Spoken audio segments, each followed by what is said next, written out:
हाँ जी। Good evening, good evening, Radhe Radhe, जय श्री कृष्ण। हर हर महादेव। कैसे हो साथियों? बढ़िया, लाजवाब, राम राम सा, माहेश्वरी जी, राम राम सा है। अच्छे हैं नीले देव साहब, शानदार, जबरदस्त। तो पांडाल खचाखच भर चुका है और उचित समय भी आपको मिल चुका है। तो पहले मुझे ये बताइए कि हाल चाल सबके बढ़िया हैं, दर्शन हो गए हैं? अब ये बताइए होमवर्क के हाल चाल कैसे हैं? कर लिए हैं सभी लोग? पक्का, डन। हाँ हाँ चौधरी, 1080 पिक्सल में दिख रहा है, उम्मीद है ठीक दिख रहा है क्या? हाँ जी, फिर ठीक है, फिर ठीक है। तो चलिए फिर होमवर्क डिस्कशन कर लिया जाता है। तो बारी बारी से एक एक सवाल करते हैं। 10-15 सवाल आपको होमवर्क में दिए गए थे, कहो तो चालू कर दिया जाए क्या? भाई जनता रेडी है क्या? बोली लगाई जाए। चलिए साहब, हाइड्रोकार्बन सीट एक्सरसाइज ओ वन। अच्छा, आपने जब होमवर्क अटेम्प्ट किया होगा तो ये आइडिया भी लग गया होगा कि काफी कुछ पहले से ही पढ़ा हुआ है। जैसा कि चौधरी कह रहा था कि होमवर्क जो है वो उसमें ज्यादा तकलीफ इसलिए नहीं होगी कि ये सब कुछ पढ़ा हुआ है। थोड़ी तकलीफ इसलिए हो भी सकती है क्योंकि पढ़ा हुआ बहुत पुराने जमाने का है, तो थोड़ा मामला वेपराइज भी हो जाता है। तो अगर आपने थोड़ी बहुत मेहनत कर करा के और इसे अटेम्प्ट करने की जहमत अगर उठा ली होगी ना तो काम बन जाएगा। जैसे कि बारी बारी से डिस्कस करते हैं, आप मुझे बताते रहना। Question number first, solution file उम्मीद है मैंने आपको भेज दिया होगा, आपने देखा होगा हाइड्रोकार्बन सीट का सॉल्यूशन फाइल। हम्म उत्कर्ष साहब ने बोला है यस सर, यस सर। ठीक है जी। तो बारी बारी से मुझे बताते रहिएगा। क्वेश्चन नंबर वन, जो जो आप बताएंगे मैं वही वही डिस्कस करता रहूंगा। Question number second, question number second, second में अनीश कुमार साहब ने बोला है सर सेकंड का बी क्यों नहीं हो सकता। चलिए साहब, अनीश कुमार साहब की बात कर लेते हैं। और वो बोल रहा है कि Na के साथ, याद कीजिएगा साथियों, किसी जमाने में हमने एक रिएक्शन पढ़ा था, RX की रिएक्शन Na ड्राई ईथर के साथ। RX की रिएक्शन Na ड्राई ईथर के साथ लोग उसे वुड्स के नाम से जाना करते थे। हाँ, स्पर्श कोठारी जी को जमाने में याद आ गया। तो वुड्स में क्या होते थे, हेलोजन उड़ा ले, फ्रेडिकल बना ले। और जैसे फ्रेडिकल बनाएंगे तो जनाब दोनों फ्रेडिकल जब आपस में कनेक्टेड होंगे, कार्बन और कार्बन, यहाँ फ्रेडिकल, इसको लाइन डायग्राम में दिखा दिया, थोड़ी देर बाद दोनों की चौंच लड़ेगी और बॉम्बे आंसर आएगा या कलकत्ता? कलकत्ता आएगा। चमक गया है क्या? चलिए साहब आगे बढ़ते हैं। क्वेश्चन नंबर थर्ड, थर्ड वाला जो सवाल है, आदित्य कुमार साहब बोल रहे हैं सर थर्ड वाला बता दीजिएगा। तो सिस 135 ट्राई मिथाइल साइक्लोहेक्सीन है, तो पहले इसका फोटो बनाना पड़ेगा आपको। साइक्लोहेक्सीन है, ये बना दीजिएगा, साइक्लोहेक्सीन बना दिया हमने। और उसके बाद बोल रहा है एक नंबर पे मिथाइल है, एक नंबर पे मिथाइल लगा दीजिएगा।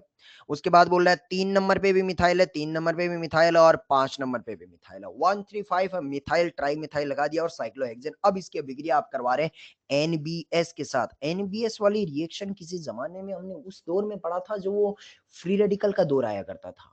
और एनबीएस का एक ही काम हुआ करता था कि डबल बॉन्ड की नेक्स्ट पोजीशन पे, स्पर्श कोठारी जी का जवाब आया, डबल बॉन्ड की नेक्स्ट पोजीशन पे फ्लोरिकल बना ले, रेजोनेंस करा ले, बीआर चिपका ले। बस बस बस, वो सही बात है। सेकंड वाली रिएक्शन फ्लोरिकल की, आयुष अग्रवाल ने तो इतना भी एड्रेस बता दिया। तो डबल बॉन्ड की नेक्स्ट पोजीशन यहाँ भी है, डबल बॉन्ड की नेक्स्ट पोजीशन यहाँ भी है, डबल बॉन्ड की नेक्स्ट पोजीशन यहाँ भी है। इन सब पे बारी बारी से आप फ्लोरिकल बनाएंगे। फिर यही नहीं रुकना है, उसके बाद उसका रेजोनेंस भी करवाएंगे। और बारी बारी से फ्लोरिकल बनाया, रेजोनेंस कराया, तब जाके बीआर चिपकाएंगे। उम्मीद है आगे का मामला आप संभाल सकते हैं क्या? एड्रेस हमने बता दिया है, कहां पर मिलेगा, please refer class notes. NBS वाले में आपको डाउन करना है। जैसा कि नीले देव साहब बोल रहे हैं कि सर स्टीरियो की हमें फिक्र ही नहीं करनी, क्योंकि सवाल बोल रहा है एक्सक्लूडिंग स्टीरियो, तो थोड़ा सा रास्ता आसान हो जाता है। आपको सिर्फ और सिर्फ फोटो के बारे में चर्चा करनी है, स्टीरियो तो आपको काउंट ही नहीं करना है। ठीक है जी, चलिए साहब आगे बढ़ते हैं।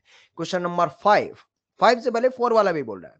How many dibromo derivative are formed, जब आप 3 मिथाइल साइक्लोहेक्सीन के साथ रिएक्शन करवा रहे हैं। तो पहले तो 3 मिथाइल साइक्लोहेक्सीन का फोटो बनाइएगा। ये रहा साहब आपका साइक्लोहेक्सीन। 3 नंबर पे मिथाइल लगाइएगा, 1 2 और 3 नंबर पे मिथाइल। रिएक्शन करवा रहा है, डाइब्रोमो डेरिवेटिव बोल रहा है, मतलब Br2 के साथ करवा रहा है। सर ये नीचे क्या लिखा है, 1,2 डाइक्लोरोइथेन, सिर्फ और सिर्फ सॉल्वेंट है जी। CH2Cl2 बोला जा रहा है, CCl4 का ही बड़ा भाई है। हाँ, CCl4 जैसे ऋषि प्रदीप पांडे साहब ने बता दिया है कि सर ये वो वाली रिएक्शन है, एल्कीन विद X2 वाले। सेम साइड लगाना है या अल्टी पल्टी, सेम साइड या अल्टी पल्टी, अल्टी पल्टी वाला गौरव साहब बोल रहा। ओ ठीक है जी, चलिए ये सवाल हो जाना चाहिए था। क्वेश्चन नंबर 5वां, ये बताने का एक सवाल है। ना भी पूछोगे तब भी बताएंगे। अच्छा सवाल है और अक्सर जनता इसे भूल जाती है। पकड़ते हैं, हाँ सर। वो बालक बोल रहा है गौरव सर वो सोलवेंट नहीं पकड़ पाए, ये 1,2 डाइक्लोरोइथेन क्या था? ठीक है, लेकिन अब मेरे को आइडिया लग गया ये CCl4 जैसा ही था। पांचवें सवाल पे चर्चा करते हैं। पांचवें सवाल को मैं थोड़ा-सा आपको याद दिलवाने की कोशिश करवाता हूँ। जब इस फ़ोटो को देखेंगे तो इस सवाल को छोड़ देते हैं एक बार। इस सवाल को छोड़ देते हैं और एक जनरलाइज़ फ़ोटो पकड़ते हैं। कार्बन की लड़ ऐसा हुआ करता था और इस पे एक ऑक्सीजन और C डबल बॉन्ड और R भी हुआ करता था और इसके साथ जब आप आग लगाते थे तो क्या वो रिएक्शन आपको याद आती है? मैं इशारा करूँगा बस आपको। सिर्फ़ और सिर्फ़ हीट अवेलेबल है। हाँ, स्पर्श कोठारी ने फिर से मुझे बता दिया आइडिया कि सर इंटरनल लिविंग ग्रुप है और इंटरनल ऑक्सीजन का लोन पेयर इंटरनल ही बेस हुआ करता है। Internal leaving group, internal base लोग इसे ईआई या पाइरोलाइसिस के नाम से जाना करते थे। रिएक्शन मैकेनिज्म का नाम हुआ था ईआई मैकेनिज्म या पाइरोलाइसिस मैकेनिज्म। ठीक वही जो O C double bond O R है, exactly O C double bond O R यही है। अल्फा पोजीशन से लिविंग ग्रुप उड़ा ले, बीटा पोजीशन से हाइड्रोजन उड़ा ले, अल्फा और बीटा के बीच में पाई बॉन्ड बना ले। बीटा 1 आजू में भी है, बीटा 2 बाजू में भी है, लेकिन उस कार्बन से हटाते थे जहां क्राउडिंग कम होती थी। मेजर प्रोडक्ट सेटजेफ या ऑफमैन है। अरे सेटजेफ या ऑफमैन है, बताना भाई तन्मय अग्रवाल साहब, सेटजेफ या ऑफमैन है। नाम क्या मिलता था? हॉफमैन है। ध्रुव अग्रवाल ने बताया, तेजस्वा गुप्ता ने बताया, तो हॉफमैन आपका मेजर मिलता था। बस यही काम आपको इस सवाल में भी करना है। सवाल कोरा मोरा देंगे, अब संभाल लेंगे। कपिल गुप्ता कह रहा है सर अब संभाल लेंगे। तो पहले क्या करना, मैं थोड़ा सा और बता देता हूँ, फिर आगे आप सवाल लेना। देखना, अल्फा से लिविंग ग्रुप, ये रहा आपका लिविंग ग्रुप। और बीटा देखिएगा ऊपर भी है और बीटा बाजू में भी है। ये बीटा मार्क करें तो बीटा यहाँ पर बीटा 1 भी है और यहाँ बीटा 2 भी है। बताइएगा साहब कहाँ से कौन से कार्बन से हाइड्रोजन उड़ाना है, बीटा 1 से या बीटा 2 से?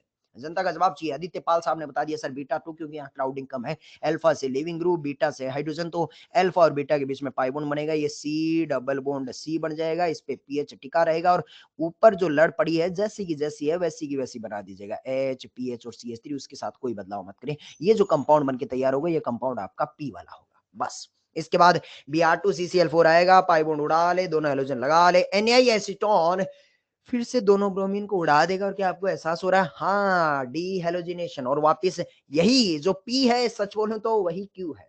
जो P है वही Q है, क्योंकि पहले Br2CCl4 ऐड करेंगे और फिर वापस उसका एलिमिनेशन करवा देंगे।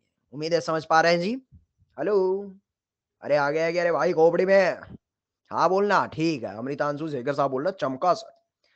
क्वेश्चन नंबर 6वां, क्वेश्चन नंबर 7वां और क्वेश्चन नंबर 8वां हमारा जवाब है नहीं बताएंगे।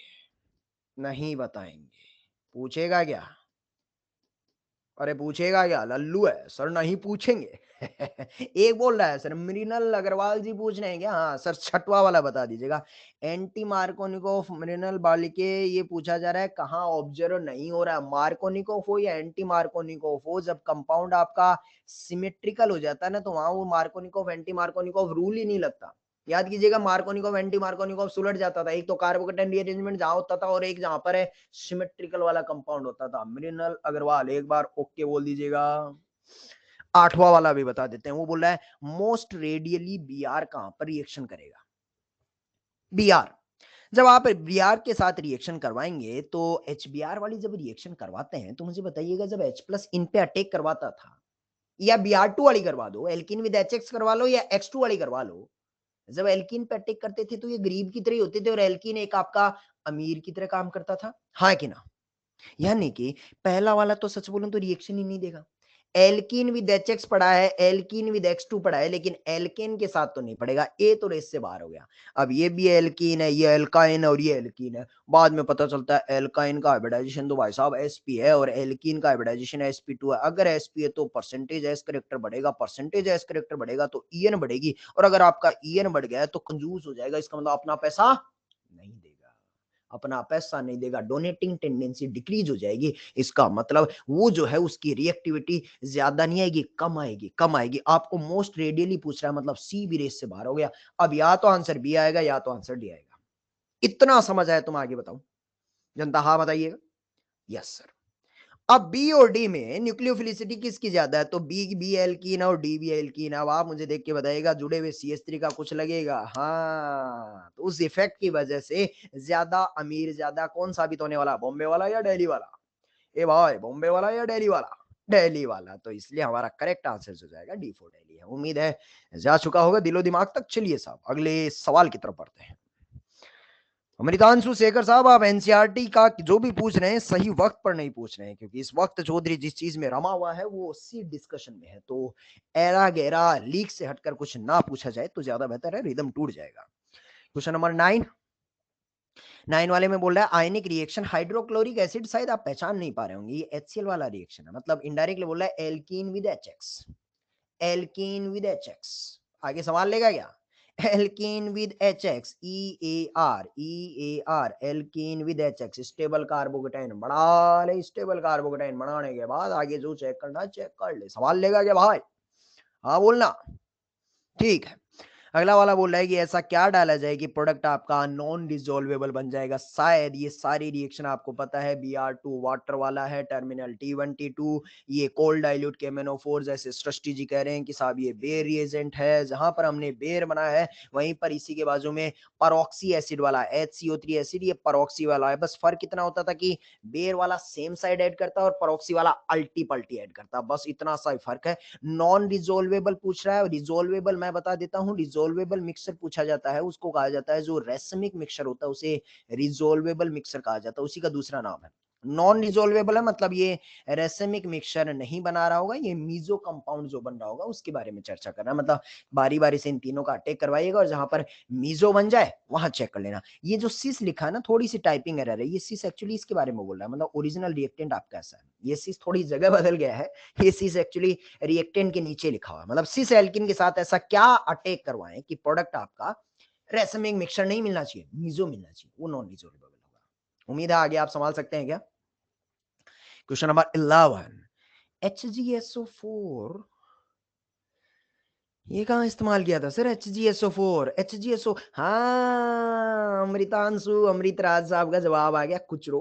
कुचरो कुचरने वाला कुचरो। कुचरो पुताई नहीं था रे सोगले, ये पुताई हर बार पुताई साथ ऐसे हिल रहा है तो पुताई नहीं है, ये कुचरो था। HgSO4 EAR के एकदम लास्ट जमाने में, बस नाम ही काफी है। कुचरो ढूंढना, सब मिल जाएगा, सब मिल जाएगा। चलो और आगे बढ़ते हैं भाई।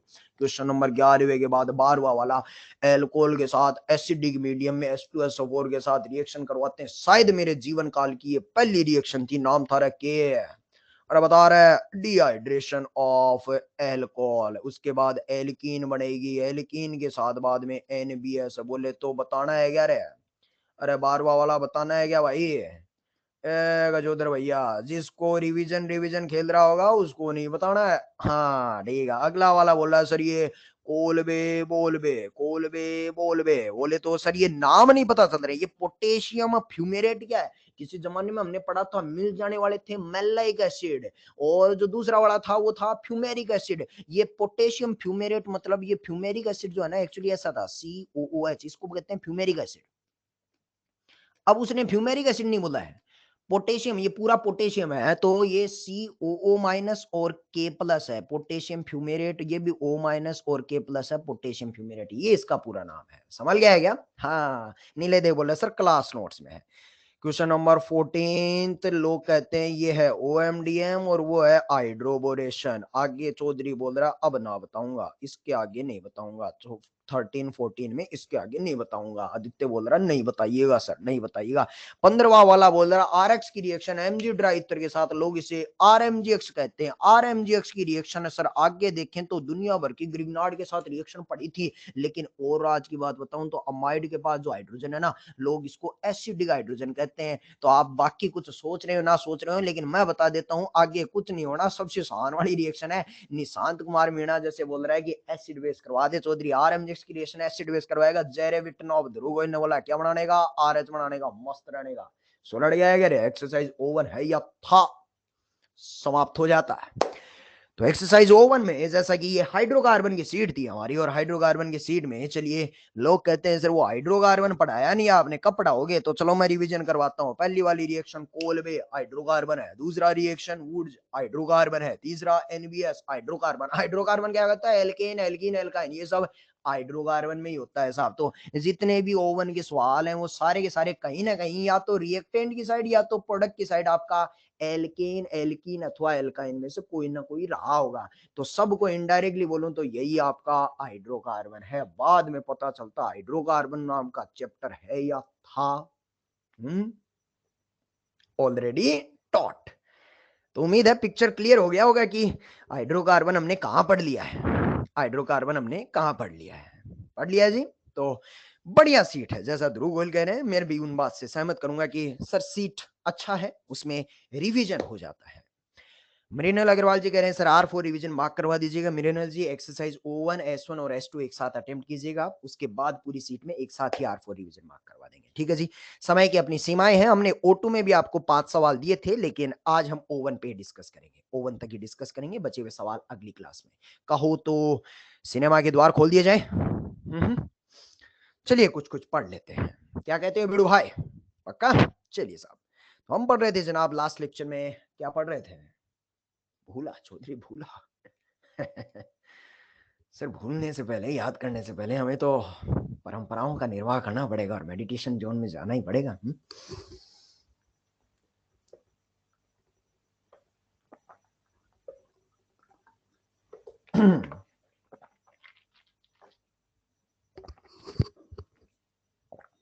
जनता सही सही जवाब तो दे रही है, लेकिन हमें थोड़ा और गहराई में जाना पड़ेगा।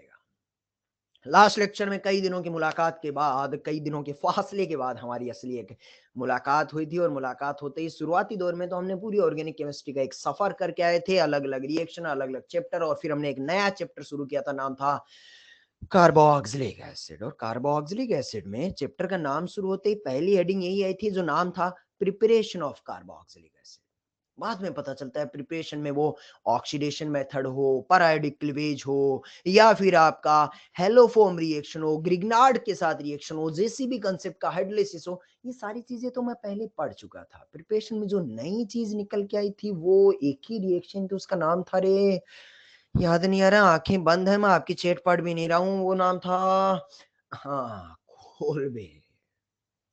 ये कोलबे बोलबे वो पुराने जमाने वाला ही था, बस आज फर्क है। इस कोलबे में रिएक्शन करवाते थे फिनोल की NaOH प्लस CO2 के साथ, पार्ट 2 में एसिडिक मीडियम में हाइड्रोलिसिस करवाता था, तो फिनोल की ऑर्थो पे भी COH लगता था। और मेरे साथ बोलते रहना साहब आपको, और पैरा पे भी COH लगता था। रिएक्शन का नाम था कोलबे। बताइए मेजर प्रोडक्ट किधर में लगा रहेगा जोधर भैया, पैरा वाला या ऑर्थो वाला?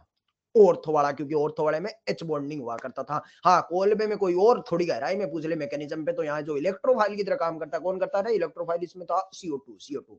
बाद में पता चला कि इसका ये एक बिरादरी का भाई है। मैकेनिज्म इसकी लगती बिकती सेम सेम सी है, बस इस चैप्टर से वो ताल्लुकात नहीं रखता, लेकिन रियल मैकेनिज्म जो है वो उसकी सिमिलर मैकेनिज्म है। कोलबे की बिरादरी का नाम था राइमर्टिमान। फर्क इतना है, कोलबे में भी फिनोल होता था, राइमर्टिमान में फिनोल है, बस फर्क धागे भर का था। कोलबे में बेस के साथ CO2 लेते थे, राइमर्टिमान में बेस के साथ है CHCl3 लिया करते हैं। कोलबे में फाइनल प्रोडक्ट में ऑर्थो और पैरा पे COOH लगा करता है, राइमर्टिमान में ऑर्थो और पैरा पे CHO लगा करता है। उसका नाम सैलिसाइक्लिक एसिड होता था। इस प्रोडक्ट राइमर्टिमान वाले का नाम है सैलिसल्डिहाइड होगा। वहां पर इलेक्ट्रोफाइल CO2 हुआ करता था, यहां पर इलेक्ट्रोफाइल कार्बीन हुआ करता है। बस इतना सा ही फर्क है, बाकी दोनों का जीवन लगभग एक जैसा ही है। ध्यान रहे, राइमर्टिमान का कार्बोक्सिलिक एसिड नाम के चैप्टर से कोई ताल्लुकात नहीं है, मैकेनिज्म सिमिलर था इसलिए पढ़ लिया है। इसी के साथ प्रिपरेशन ऑफ कार्बोक्सिलिक एसिड समाप्त हो जाता था। फिर अगला पड़ाव शुरू किया, chemical reactions of carboxylic acid. पहली वाली बड़ी लल्लू थी, एसिड बेस रिएक्शन पता है मुझे। दूसरी रिएक्शन कार्बोक्सिलिक एसिड की रिएक्शन CaOH होल ट्वाइस के साथ अगर आग भी लगा देते हैं, तो पहले तो एसिड बेस ही होता है, लेकिन आग लगाने के बाद आग लगा ले CaCO3 उड़ा ले। रिएक्शन का नाम होता था ड्राई डिस्टिलेशन। एक कार्बोक्सिलिक या दो कार्बोक्सिलिक एसिड की एसिड बेस करवा के CaCO3 उड़ाता था, बचा हुआ माल मटेरियल चिपका लेता था। कार्बोक्सिलिक एसिड से कार्बोनिल कंपाउंड कीटोन का निर्माण किया करता था। रिएक्शन का नाम होता था ड्राई डिस्टिलेशन। और चंद सवाल किए थे, सवालों के बाद बस महज मुट्ठी भर छोटा सा ज्ञान लिया था। ज्ञान ये था, टर्मिनल एल्काइन को नॉन टर्मिनल में और नॉन टर्मिनल को टर्मिनल में तब्दील किया जा सकता है, ये ज्ञान था। अगर टर्मिनल तक पहुंचना है तो NaNH2 का इस्तेमाल कीजिएगा, और टर्मिनल से वापस नॉन टर्मिनल में पहुंचना है। सिमेट्रिकल एल्काइन की बात थी तो आप एल्कोहलिक KOH का इस्तेमाल कर लीजिएगा। एक वो CH के साथ Hg जो था वो जड़ समेत उखाड़ के CH ट्रिपल बॉन्ड CH में बनाता था। 6 Hg के इस्तेमाल थे। ये लास्ट में जाते जाते हमने ज्ञान देखा था। उसी के साथ हमारे पिछले क्लास के सारे ज्ञान और रिएक्शन साफ होती हैं। अब आंखें खोल सकते हैं भक्तजन, और आज का सिनेमा अब असली शुरुआत पे आगे बढ़ना चाहता है। मजा आ गया है जी तन्मय अग्रवाल साहब, मजा आ गया है। ऐसे करवा दिया अगर भाई चौधरी तू हर लेक्चर के शुरुआत में ऐसे 2 से 2.5 मिनट तू अपनी कहानी सुना दिया अगर, तो मजा आ जाएगा। सारी चीजें एकदम फ्लैशबैक मोड में जादू की तरह वापस आ जाएंगी। तो चलिए साथियों, सनम को आगे हमारे सिनेमा के किरदार को आगे बढ़ाते हैं, और सफर जो आगे बढ़ता है, हम पढ़ रहे थे chemical reactions of carboxylic acid, जिसमें 2 रिएक्शन हम पढ़ चुके थे। पहला वाला एसिड बेस बहुत ही आसान थी, और दूसरा वाला ड्राई डिस्टिलेशन जिसके बारे में चर्चा अभी अभी की। तीसरी रिएक्शन वही chemical reactions of carboxylic acid में तीसरी रिएक्शन नाम है साहब एस्टेरिफिकेशन रिएक्शन। नाम से ही साथ में ही बाजू में जो तारे लगे हुए हैं इस बात के गवाह बन जाते हैं कि रिएक्शन जानदार है और इंपॉर्टेंट है। इंपॉर्टेंट है।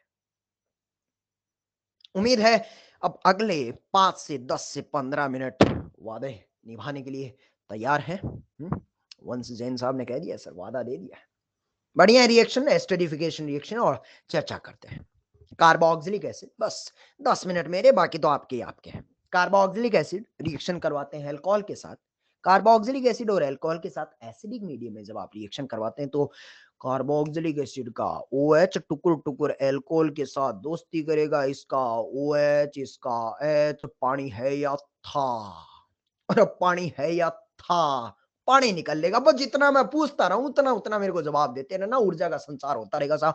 पानी निकल लेगा, इसका OH, इसका H निकला, और ये आपका एक एस्टर बन के तैयार हो गया। रिएक्शन का नाम होता है एस्टरिफिकेशन रिएक्शन, एसिडिक मीडियम में होता है। याद कीजिएगा, रिएक्शन हम पहले भी बहुत बार पढ़ चुके हैं, जैसे कि heating effect of carboxylic acid में भी हमने ये पानी बहुत बार निकाला है। कार्बोक्सिलिक का OH, अल्कोहल का H, पानी बाहर निकाला और एस्टर फाइनल प्रोडक्ट बना दिया। आज वो दिव्य वक्त आ गया एस्टरिफिकेशन का, ये पानी निकाल के तो हमने बहुत बार इस्तेमाल किया है।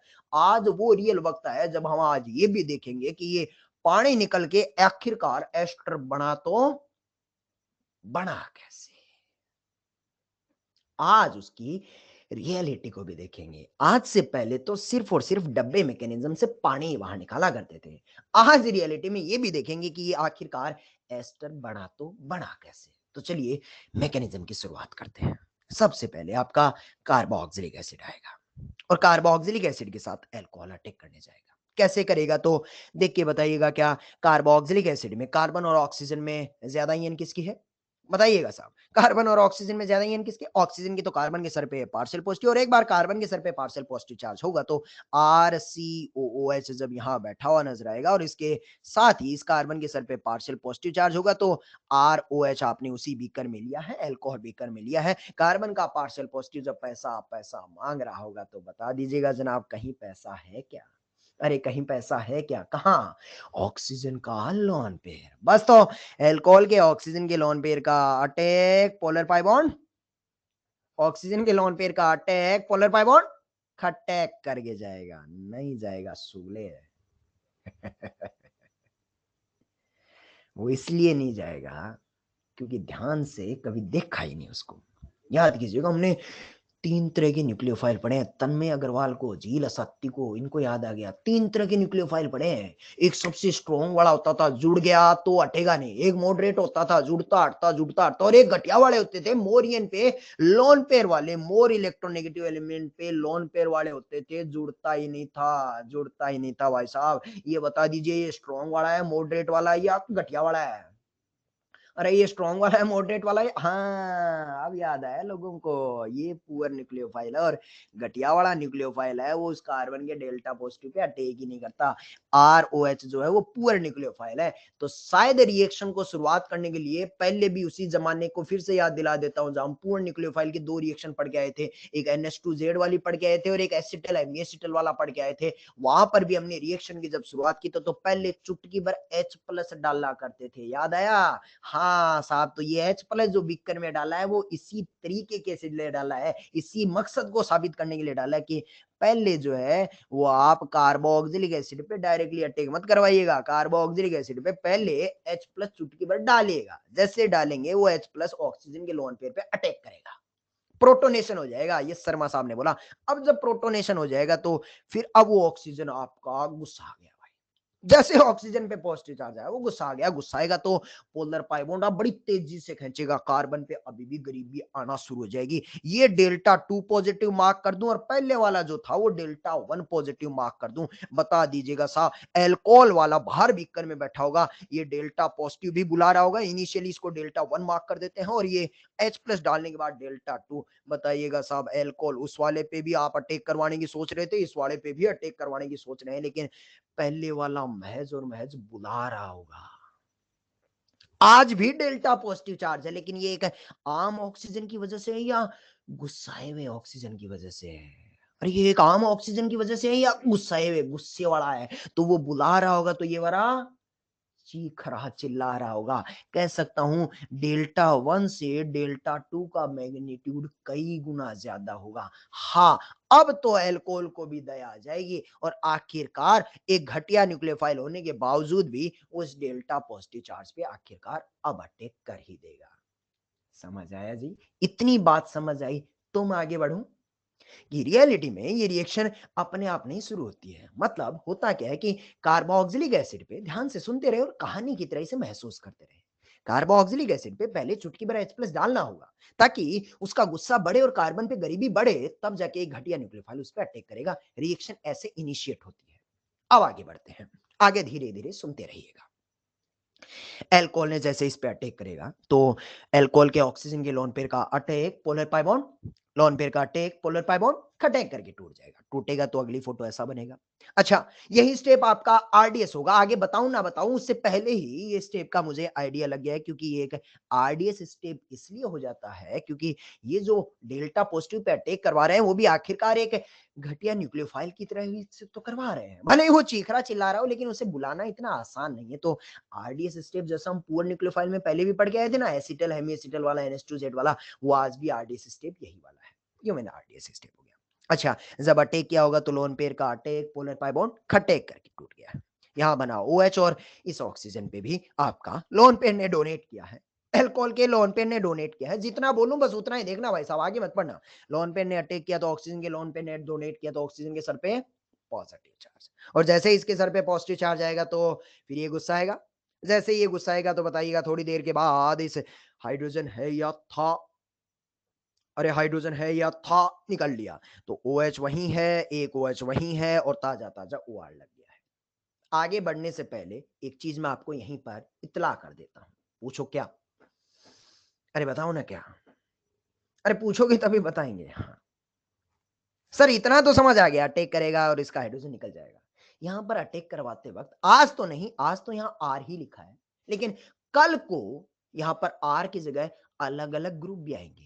आर में कुछ भी लगा सकते हैं और फिर सवाल हम जब करेंगे तो आगे बढ़ने से पहले अभी बता देता हूं, जो आर और आर ग्रुप है, चूंकि इस आरडीएस स्टेप में अल्कोहल खुद अटैक करेगा, एक भारी भरकम स्ट्रक्चर बन के तैयार हो गया है। यानी कि आर जो ग्रुप है आजू बाजू आ चुके हैं और दो आजू बाजू मोटे मोटे आर आएंगे, तो आर और आर के बीच में टन टना टन लगेगा भाई।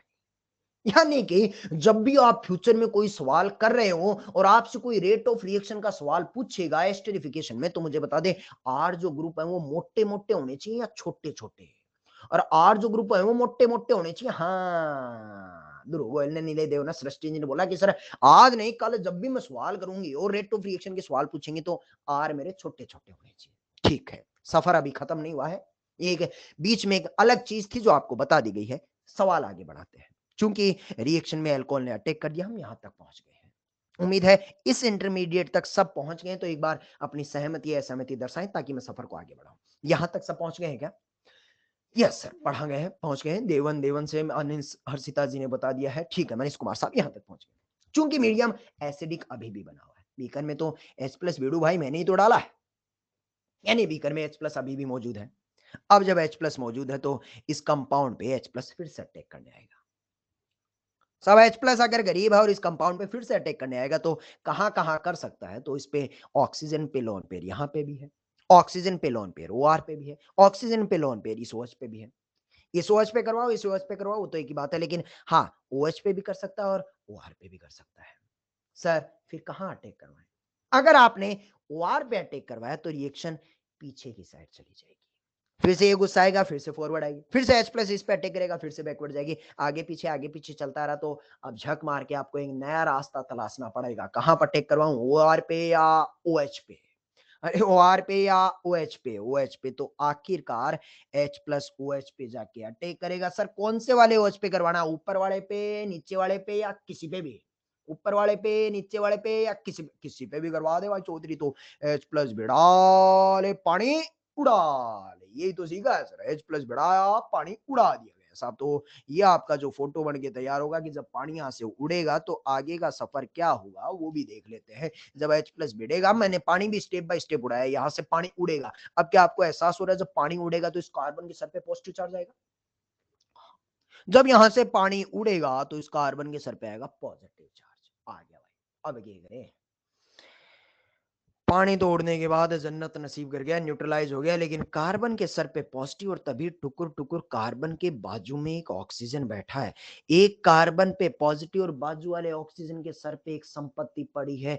पिनाकोल पिनाकोलोन जैसी फील आई है कमल नायन बाजोरिया को कि थोड़ी देर के बाद इसके जीवन में कुछ बनने वाला है, कुछ बनने वाला है। सी डबल बॉन्ड ओ, तो ये देखिएगा पानी उड़ाने के बाद बनेगा C double bond O O R, वहीं रह गया, पानी है या था, निकल लिया है। आखिरकार जिसकी आपको तलाश थी वो एस्टर आपका फाइनल प्रोडक्ट बन के तैयार हो गया है। हाँ साहब, यही एस्टरिफिकेशन रिएक्शन है जिसकी मैकेनिज्म को एक बार मैं फिर से समराइज कर देता हूँ। पूरी कहानी को वापस सुनिएगा। कार्बोक्सिलिक एसिड अल्कोहल के साथ रिएक्शन करेगा।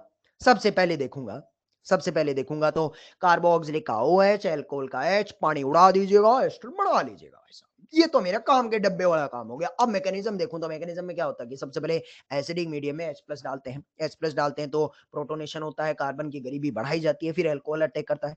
अच्छा, ऑक्सीजन के लोन पेयर ने जब अटैक किया होगा तो इस ऑक्सीजन ने पैसा दिया होगा तो इसके सर पे पॉजिटिव चार्ज आएगा और जब पॉजिटिव आएगा फिर ये गुस्साएगा तो H प्लस को रवाना कर देगा, तो OR ही बच गया। H प्लस फिर फर्दर अटैक करेगा, किसी भी एक OH पे अटैक कर देगा, पानी अटैक करके बाहर फेंक देगा। कार्बन पे पॉजिटिव चार्ज आएगा, बैक बॉन्डिंग से या रेजोनेंस कह दीजिएगा, थोड़ी देर बाद वो C डबल बॉन्डों में तब्दील हो जाएगा। करेक्ट है। अब यहाँ पर एक जेन्युइन सी बात आती है मन में, सर ठीक है मैकेनिज्म देख लिया, हमने पूरी फील ले ली, मैकेनिज्म से जितनी काम की चीज हमें एहसास करनी थी वो हमने कर ली। बाकी काम की चीज अगर कोई हमसे पूछेगा फिर से हम एक बार दोहरा देंगे कि काम की चीज ये सीधा सीधा डब्बा ही है, देसी वाला यही है। देसी वाला समझ आ गया। जेनिल माइसुरी कह रहा है कि सर कार्बोक्सिलिक अल्कोहल पकड़ ले, उसका OH इसका H, बोले तो डब्बा बना ले, पानी उड़ा ले, एस्टर बना ले, बन के तैयार हो जाएगा। ठीक है। अब इसमें एक और राज की बात, जब आप एस्टर बनाते हैं तो सर ऐसा हो सकता था ना कि इसका OH इसका H उड़ाया तब पानी उड़ाया है।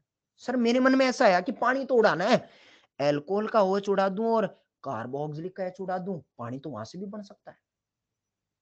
उम्मीद है पुलकित साहब और अमृतांशु शेखर साहब आपने 10 मिनट का वादा चौधरी को दिया था। मैं आपको बता देता हूँ, घड़ी इस बात की गवाह, 10 मिनट अभी हुआ नहीं है। वादा मत तोड़ सूगले, पाप लगेगा। हाँ, तो ऐसा भी तो हो सकता था, सुनता रहे, जो तेरे मन में है ना वो सब चौधरी लेके आएगा, लेकिन बोलेगा तो सीक्वेंस में ही ना भाई, एक साथ 10 अल्फाज तो नहीं बोल सकता ना, एक साथ तो एक ही बोलूंगा। तो अमृतांशु और पुलकित बेड़ू भाई ठंड रखने का। हाँ, फिलहाल वापस मुद्दे पे लौट के आता हूँ। सर पानी तो निकालना था, तो इसका OH इसका H निकाला। मेरे मन में ये भी तो ख्याल हो सकता था कि सर इसका OH और इसका H निकाल दूं तो भी तो पानी बाहर निकलेगा। राज की बात यह है कि जब पानी बाहर निकलता है ना, हमेशा पानी में कार्बोक्सिलिक का OH और अल्कोहल का H ही बाहर जाता है। अल्कोहल का ऑक्सीजन अब बाहर नहीं जाता, यानी अगर इस ऑक्सीजन पे मैं तारा लगा दूं अल्कोहल वाले पे तो ये तारे वाला ऑक्सीजन हमेशा एस्टर में ही रहेगा, क्योंकि अल्कोहल का H और कार्बोक्सिलिक का OH ही बाहर जाएगा, पानी में बाहर जाएगा, ये ऑक्सीजन हमेशा एस्टर में ही रहेगा। अब पूछो क्यों? अरे पूछो ना क्यों। तो पूछने की बात नहीं है सूले, पूरी मैकेनिज्म तेरे सामने धर दिया है। देख सबूत भी दिखाए हैं तेरे पास। एक बार तारे वाला जो ऑक्सीजन है ना, अल्कोहल वाला, वो तारे वाला ये रहा। तारे वाला ऑक्सीजन मैं तारा बना देता, ये रहा, ये बनाया हुआ है ये। इसको पकड़ लेते हैं और देख लेते हैं ये कहाँ जा रहा है, ये कहाँ जा रहा है, पूरा सामने ही पड़ा हुआ है। अल्कोहल जब अपने ऑक्सीजन का लोन पेयर का अटैक करेगा, ये तारे वाला ऑक्सीजन है। चल आगे बढ़ते हैं। तारे वाला ऑक्सीजन यही है। जब ये घुसाया होगा ऑक्सीजन, तो किसको बाहर फेंका होगा? हाइड्रोजन को। यकीन मानिएगा, तारे वाला ऑक्सीजन अभी भी टिका हुआ है, अभी भी टिका हुआ है। जब फर्दर H प्लस अटैक करेगा तो OR पे तो नहीं करेगा, किस पे करेगा? OH पे। किस पे करेगा? ऊपर नीचे किसी पे भी कर दे, लेकिन OR पे तो नहीं करेगा। पानी अटैक करके बाहर निकल गया। OR का जो तारे वाला ऑक्सीजन है वो अभी भी टिका हुआ है, अभी भी टिका हुआ है। पानी बाहर जाएगा, बैक बॉन्डिंग के बाद C डबल बॉन्ड O बनेगा। यकीन मानिएगा, तारे वाला ऑक्सीजन अभी भी बना हुआ है। यानी कि चमक गया भाई। जब आपका अल्कोहल रिएक्शन में पार्टिसिपेट कर रहा है ना कार्बोक्सिलिक एसिड के साथ, तो अल्कोहल को सिर्फ H प्लस का ही नुकसान हो रहा है, ये वाला H प्लस का। बाकी इस अल्कोहल को कोई नुकसान ही नहीं हो रहा। बस ये गुस्साएगा पॉजिटिव की वजह से, तो H प्लस को रवाना कर देगा। बाकी ये तारे वाला ऑक्सीजन तो यहीं बना रहेगा। उम्मीद है ये बात अब साबित हो चुकी होगी कि कार्बोक्सिलिक प्लस अल्कोहल में पानी तो बाहर निकालते हैं। यही आज के इंपॉर्टेंट बात है। कोई मुझे पूछे कि साहब इस डब्बे के अलावा इंपॉर्टेंट बात क्या है, मैकेनिज्म पे आप काटोस लगा सकते हैं। डब्बे के अलावा जो इंपॉर्टेंट बात है कि कार्बोक्सिलिक प्लस अल्कोहल पानी उड़ा ले, एस्टर बना ले, लेकिन उस एस्टर को बढ़ाते वक्त ध्यान ये रखना कि जो अल्कोहल है उसका सिर्फ और सिर्फ एच ही जाएगा। OH जो आएगा वो कार्बोक्सिलिक एसिड से आएगा। ये बात पता होनी चाहिए, बस इतनी पता है तो हमारा काम बढ़ जाएगा। समझ गया यार भाई? हेलो? अरे गोबड़ी में गया क्या? गया तो फिर एक और राज की बात है मेरे पास, पूछोगे तो बताएंगे। हमारे पास बहुत राज है एक्चुअली। राज की बात यह है कि अगर आपने कार्बोक्सिलिक प्लस अल्कोहल लिया और अल्कोहल एक्सिस में डाला, तो रिएक्शन आगे की तरफ आती है। और इसी एस्टर पे अगर आपने पानी जो है वो बाल्टी भर के डाल दिया है, अगर कार्बोक्सिलिक प्लस अल्कोहल डाला, पानी उड़ा ले, एस्टर बना ले, इसी एस्टर पे पानी वापस बाल्टी भर के डाल दिया, सारी रिएक्शन बैकवर्ड आ जाती है। आ रहा है, ये भी गजब ढाइना बता दिया भाई। कार्बोक्सिलिक के साथ अल्कोहल एक्सिस में डालेगा, रिएक्शन फॉरवर्ड मेथड में जाएगी। कार्बोक्सिलिक के साथ अगर अल्कोहल एक्सिस में डालेगा तो रिएक्शन फॉरवर्ड जाएगी। उसी एस्टर पे पानी बाल्टी भर के डाल दिया, सारी रिएक्शन बैकवर्ड आ जाएगी। सर ये बैकवर्ड कैसे आई है? तो चल देसी में ये भी दिखा देते हैं भाई। ये रिएक्शन है बैकवर्ड कैसे आई है? हाँ मेरे को मालूम है वीडियो सोलट गया है, लेकिन मैंने एक चीज को 4 बार रिपीट कर दिया, वापिस बोल देता बेड़ू भाई, सुन लेने का। कार्बोक्सिलिक प्लस अल्कोहल, अगर ये अल्कोहल एक्सिस में डाला है, पानी उड़ा ले, एस्टर बना ले, और इसी एस्टर पे अगर पानी बाल्टी भर के डाल दिया है, तो सारी रिएक्शन बैकवर्ड आ जाती है। यानी एस्टरिफिकेशन रिएक्शन, जब मन चाहो अल्कोहल डाल, फॉरवर्ड जाएगी, पानी डाल, सारी रिएक्शन बैकवर्ड आएगी। अब ये बैकवर्ड कैसे आती है ये भी दिखा देता हूँ। वो बालक ने मेरे को बता ही दिया था, एक बालक ने, कि सर ये क्या करने का? हाइड्रोलिसिस करने का। हाँ, बैकवर्ड रिएक्शन में कैसे हो रहा होगा? तो ये रहा साहब आपका एस्टर, और इसके साथ जब पानी डालेंगे तो हाइड्रोलिसिस कंसेप्ट, वही जेसीबी कंसेप्ट लगा रहा हूं साहब। कार्बन और ऑक्सीजन में किसकी एन ज्यादा बताइए आपने? कार्बन ऑक्सीजन में, कार्बन ऑक्सीजन में, ऑक्सीजन पे डेल्टा नेगेटिव, कार्बन पे डेल्टा पॉजिटिव। जब पानी आएगा तो जेसीबी जेसीबी लगाएगा, यानी पानी जब आएगा तो पानी का OH मिलेगा, कार्बन को H मिलेगा, ऑक्सीजन को बॉन्ड है या था, अरे बॉन्ड है या था, निकाल लेगा। जैसे टूटेगा तो बॉन्ड को अगला अलग टुकड़ों में दीजिएगा, H दीजिएगा ऑक्सीजन को और OH दीजिएगा कार्बन को। क्या आपको एहसास हो रहा है? कार्बोक्सिलिक प्लस अल्कोहल वापस मिल गया। अच्छा ये बात भी देखिएगा, तारे वाला ऑक्सीजन जो है वो वापस घूम फिर के अल्कोहल में ही चला गया है। हेलो, चमक गया है क्या भाई? तो हाँ, मतलब एस्टरिफिकेशन रिएक्शन में अगर आपने अल्कोहल डाल दिया है तो रिएक्शन फॉरवर्ड जाएगी, और इसी एस्टर में पानी डाल दिया तो हाइड्रोलिसिस, ये हम पहले भी पढ़ चुके हैं, इसको हाइड्रोलिसिस कंसेप्ट कहा जाता है। एस्टर का हाइड्रोलिसिस हम पहले भी करना जानते थे। हाँ, तो हाइड्रोलिसिस कंसेप्ट से हम इसे बैकवर्ड भी ले जाते हैं। बाकी जो काम चीज मुझे नजर आई कि भाई साहब, तारे वाला ऑक्सीजन जो है वो हमेशा अल्कोहल वाला ही होता है, अल्कोहल का H और कार्बोक्सिलिक का OH निकल जाता है। ठीक है, अब आ जाते हैं सी। चलिए साहब, अब सवाल आपसे पूछ लिया जाए तो अब सवाल आपको करना ही है। सवाल आपके सामने कुछ ऐसा दे दिया, carboxylic plus ETOH, carboxylic plus ETOH और एसिडिक मीडियम में दे दिया, बोला है प्रोडक्ट बना के बताइएगा। प्रोडक्ट बनाना है तो पहले रिएक्शन को पहचानना पड़ेगा, पहचानते रहे तो पता नहीं बाद में अमृतांशु बोल रहा है सर 10वीं क्लास वाली रिएक्शन है जो आज आपने पढ़ा दी है क्या, carboxylic plus alcohol acidic medium में दिया है क्या? पूरी ऑर्गेनिक केमिस्ट्री में जो 10वीं क्लास से आप पढ़ते आ रहे हैं ये वही रिएक्शन है। रिएक्शन का नाम carboxylic plus alcohol in acidic medium, reaction का नाम होता है एस्टरिफिकेशन रिएक्शन। लेकिन एस्टरिफिकेशन रिएक्शन में पानी उड़ा ले, एस्टर बना ले, लेकिन राज की बात है एस्टर बनाते वक्त जो पानी उड़ाते हैं उस पानी में OH कहां से आता है, अल्कोहल से या कार्बोक्सिलिक से? उस पानी में OH कहां से आता है? जनता का जवाब चाहिए मुझे, अल्कोहल से या कार्बोक्सिलिक से? OH कहां से आता है? OH कहां से आता है, अल्कोहल से या कार्बोक्सिलिक से? अरे सुगले जो OH आता है, वंश जैन साहब ने तो सही बताया, एक आधे सुगले ने गलत बताया, आदर्श राज ने। OH जो आता है वो कार्बोक्सिलिक से आता है, अल्कोहल से आपका H ही आता है। इतनी देर से सुगले यही तो बता रहा हूं, कार्बोक्सिलिक का OH, अल्कोहल का H, पानी है या था निकल देगा। यानी जो एस्टर बनेगा 18 वाला ऑक्सीजन बताइएगा पानी में जाएगा या एस्टर में रहेगा? अरे आयुष माथुर साहब 18 वाला ऑक्सीजन पानी में जाएगा या एस्टर में? हाँ एस्टर में रहेगा। तो ये फाइनल प्रोडक्ट हमने बना दिया है। मिल गया है क्या? तो सवाल आपको कुछ इस पैटर्न में दिया जा सकता है। O18 जो 18 है वो ऑक्सीजन का एक आइसोटोप होता है। एक्चुअली ऑक्सीजन के दो आइसोटोप होते हैं, एक 16 वाला होता है, एक 18 वाला होता है। अमृतांशु साहब उम्मीद है आप जो इतनी देर से फड़फड़ा रहे थे सर वो तारे वाला ऑक्सीजन, वो बैकवर्ड रिएक्शन, उम्मीद है अब उसका जवाब मिल गया होगा। अमृतांशु शेखर, दो डाउट थे आपके कि एक तो सर वो तारे वाला ऑक्सीजन क्या है और ये कि ये बैकवर्ड रिएक्शन क्या है। अरे हाँ बोलना बेड़ू भाई। सुकून मिल गया ऐसा लिखता है सुगले तो। तेरे को तो सुकून मिला लेकिन तू मेरा फेफड़ा नोच रहा था 10 मिनट से है, ठंड रखा करना। चौधरी ने इस पेज में जितना भी अल्फाज लिखा ना, ये डब्बा भी लिखा ना, तो इसको भी एक्सप्लेन करेगा लेकिन सही वक्त पर करेगा। तो सीक्वेंस में चीजें आएंगी तब तक ठंड रखा कर, कूद रहा उछल रहा है, सडब्बा का इशा है, तीर का इशा है, तो खोपड़ी दे हमारे कंप्यूटर घुस गया। चलिए साहब आगे बढ़ते हैं। मृणाल अग्रवाल जी कह रहे हैं सर पेज को रिफ्रेश कर लें, ऐसा जरूरत मुझे महसूस नहीं हो रही है। मुझे ये बताइएगा क्या सबके पास ऑडियो वीडियो और विजुअलाइजेशन परफेक्ट जा रहा है? All clear, all clear. Refresh कर दिया जाए।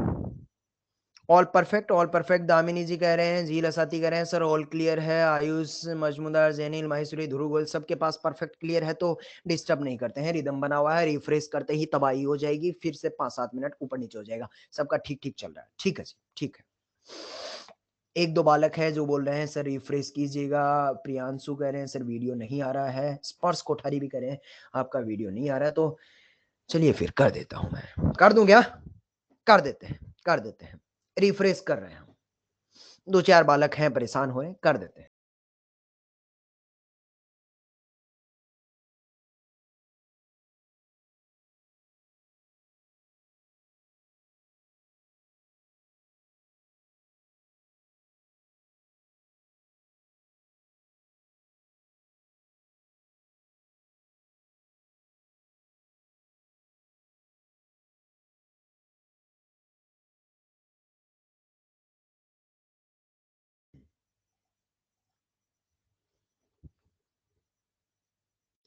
हाँ जी साहब, अब मुझे बता दीजिएगा क्या अब सबका ऑल परफेक्ट आ रहा है क्या भाई? चौधरी का फोटो चमक रहा धमधमा के और कार्बन और अपनी आवाज भी ऑल क्लियर और परफेक्ट सबके पास ठीक ठीक पहुंच रहा है। चलिए साहब तो रिदम को आगे बढ़ाते हैं, रिएक्शन मैकेनिज्म पे एक बार वापस लौट के आते हैं। जब आप मैकेनिज्म पढ़ रहे थे तो मुझे ये बता दीजिएगा कि जब आप रिएक्शन मैकेनिज्म पढ़ रहे थे तो आरडीएस स्टेप क्या आपने पहचान लिया था?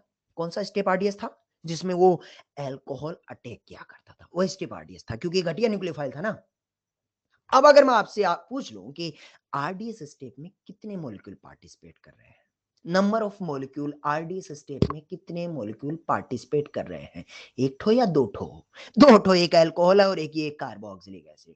Number of molecule participating in the RDS step is called the molecularity of the reaction. यानी कल को कोई मुझसे पूछे कि इस रिएक्शन का मॉलिक्युलरिटी कितना है तो मैं बोलूंगा जनाब एस्टरिफिकेशन रिएक्शन का जो मॉलिक्युलरिटी है वो आपका दो ठो निकल के आएगा। मॉलिक्युलरिटी 2 है, मॉलिक्युलरिटी 2 है, मॉलिक्युलरिटी 2 है।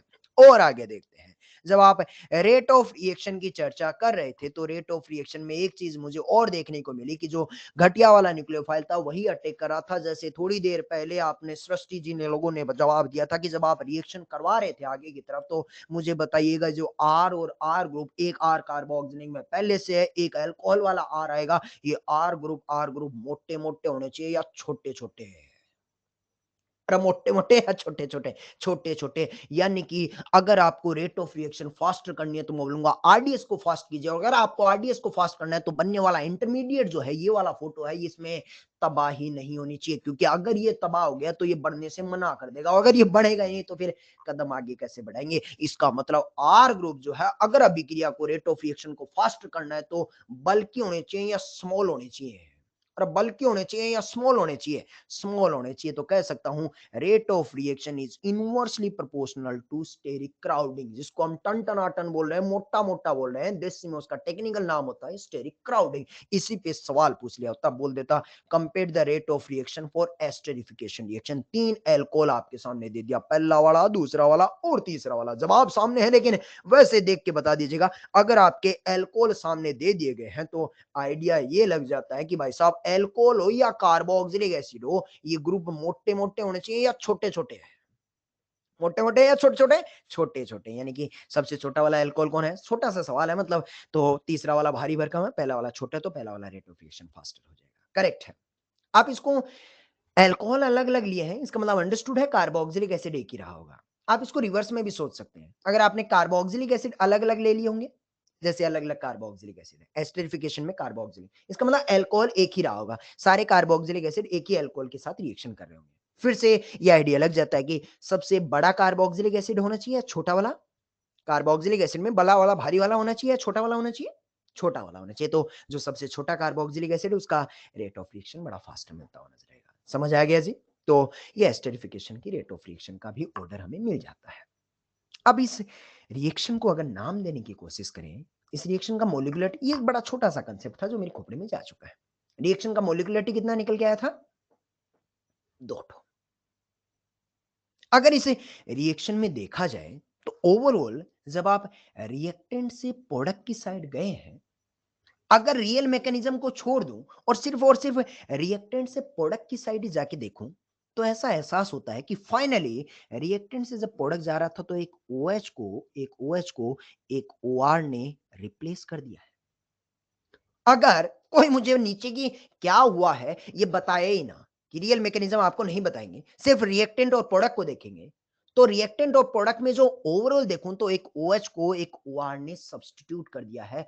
ओवरऑल एक सब्स्टिट्यूशन रिएक्शन हुआ है, लेकिन ये भी बता दीजिएगा रियलिटी जानने के बाद, इस OH को इस OR ने डायरेक्टली सब्स्टिट्यूट किया है या पहले अल्कोहल ने एज ए न्यूक्लियोफाइल अटैक किया है?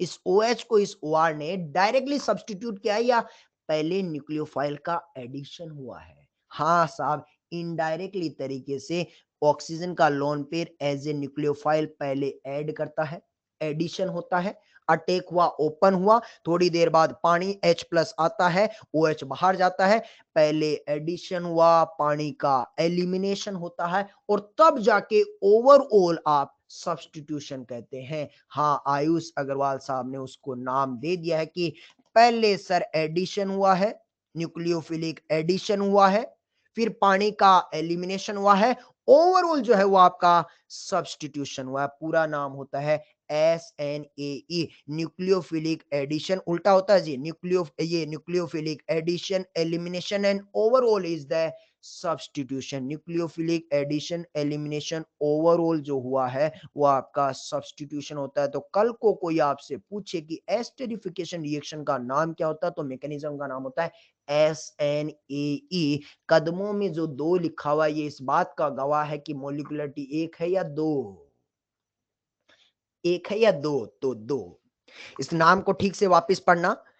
न्यूक्लियोफिलिक एडिशन, पहले न्यूक्लियोफाइल का ऐड होता है, फिर पानी एलिमिनेट होता है तो एलिमिनेशन। ओवरऑल रिएक्टेंट से प्रोडक्ट देखूं तो ओवरऑल मुझे एक सब्स्टिट्यूशन जैसा फील आता है। तो पूरा नाम हुआ न्यूक्लियोफिलिक एडिशन, एलिमिनेशन, और एस सब्स्टिट्यूशन को इंडिकेट करा, मॉलिक्यूलरिटी 2, तो नाम हुआ SNAE होल ट्वाइस।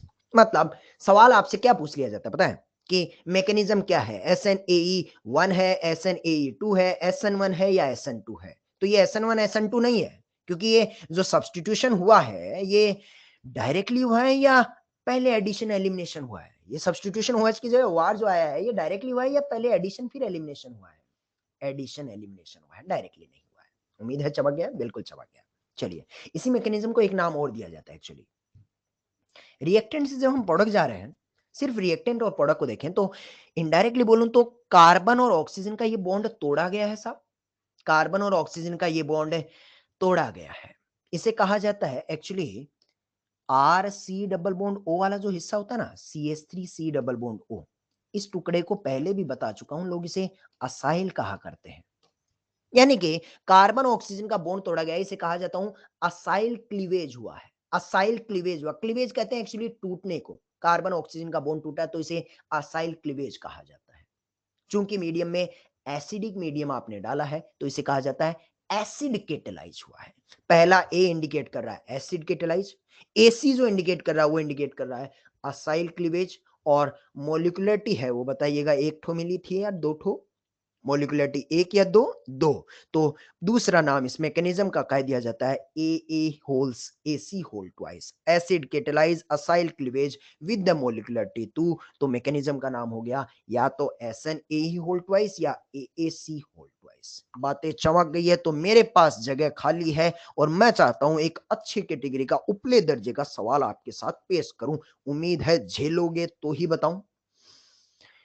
पक्का झेलेगा क्या भाई? तो भाई सवाल मैं लिखूंगा और जवाब मैं आपसे उम्मीद कर रहा हूं कि आप मेरे को जवाब देंगे। ये लीजिएगा साहब सवाल, गल्ला ले लेते हैं। सवाल बोल रहा है 3 नंबर का, 2 सवाल हमने पीछे कर लिए हैं, ये 1 2 और ये तीसरे नंबर का सवाल। सवाल बोल रहा है साहब आपने कंपाउंड लिया CH3C डबल बॉन्ड और यहाँ पर OCH3 प्लस, एक साथ में ले लिया होता ETOH और एसिडिक मीडियम ले लिया होता। सर ये तो सेम सेम सा लग रहा है, थोड़ी देर पहले तो किया है। सवाल में थोड़ा सा बदलाव है, यहाँ तारे वाला ऑक्सीजन है और यहाँ अठारे वाला ऑक्सीजन है।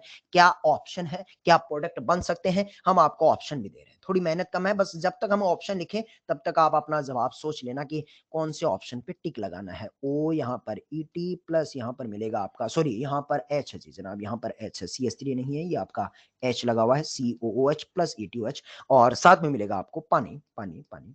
और 18 वाला ऑक्सीजन यहाँ पर है और तारे वाला ऑक्सीजन यहाँ लगाया गया। ये अगला ऑप्शन है, देखते रहे ना साहब। CH3C डबल बॉन्ड O यहाँ पर बनाया गया, OET प्लस पानी यहाँ पे भी लिखा गया है, लेकिन इत्तेफाक से इस बार 18 वाला ऑक्सीजन यहाँ है, तारे वाला ऑक्सीजन यहाँ है। मैं तो परमुटेशन कॉम्बिनेशन बना रहा हूँ। अगला वाला बोला है CH3C डबल बॉन्ड O, यहाँ पर लगा दिया OET प्लस, यहाँ पर वाटर लिख दिया गया है और बोला है वाटर में तारे वाला ऑक्सीजन है और ये 18 वाला ऑक्सीजन यहाँ लगा दिया गया है। अगला दिल्ली वाला ऑप्शन बोल रहा है कुछ नहीं मिलेगा, नन नन नन या ऑल ऑफ दी, जो भी है। मतलब मेरा जो फोकस है वो ABC इन्हीं ऑप्शन में से कुछ ना कुछ तलाश करने का है।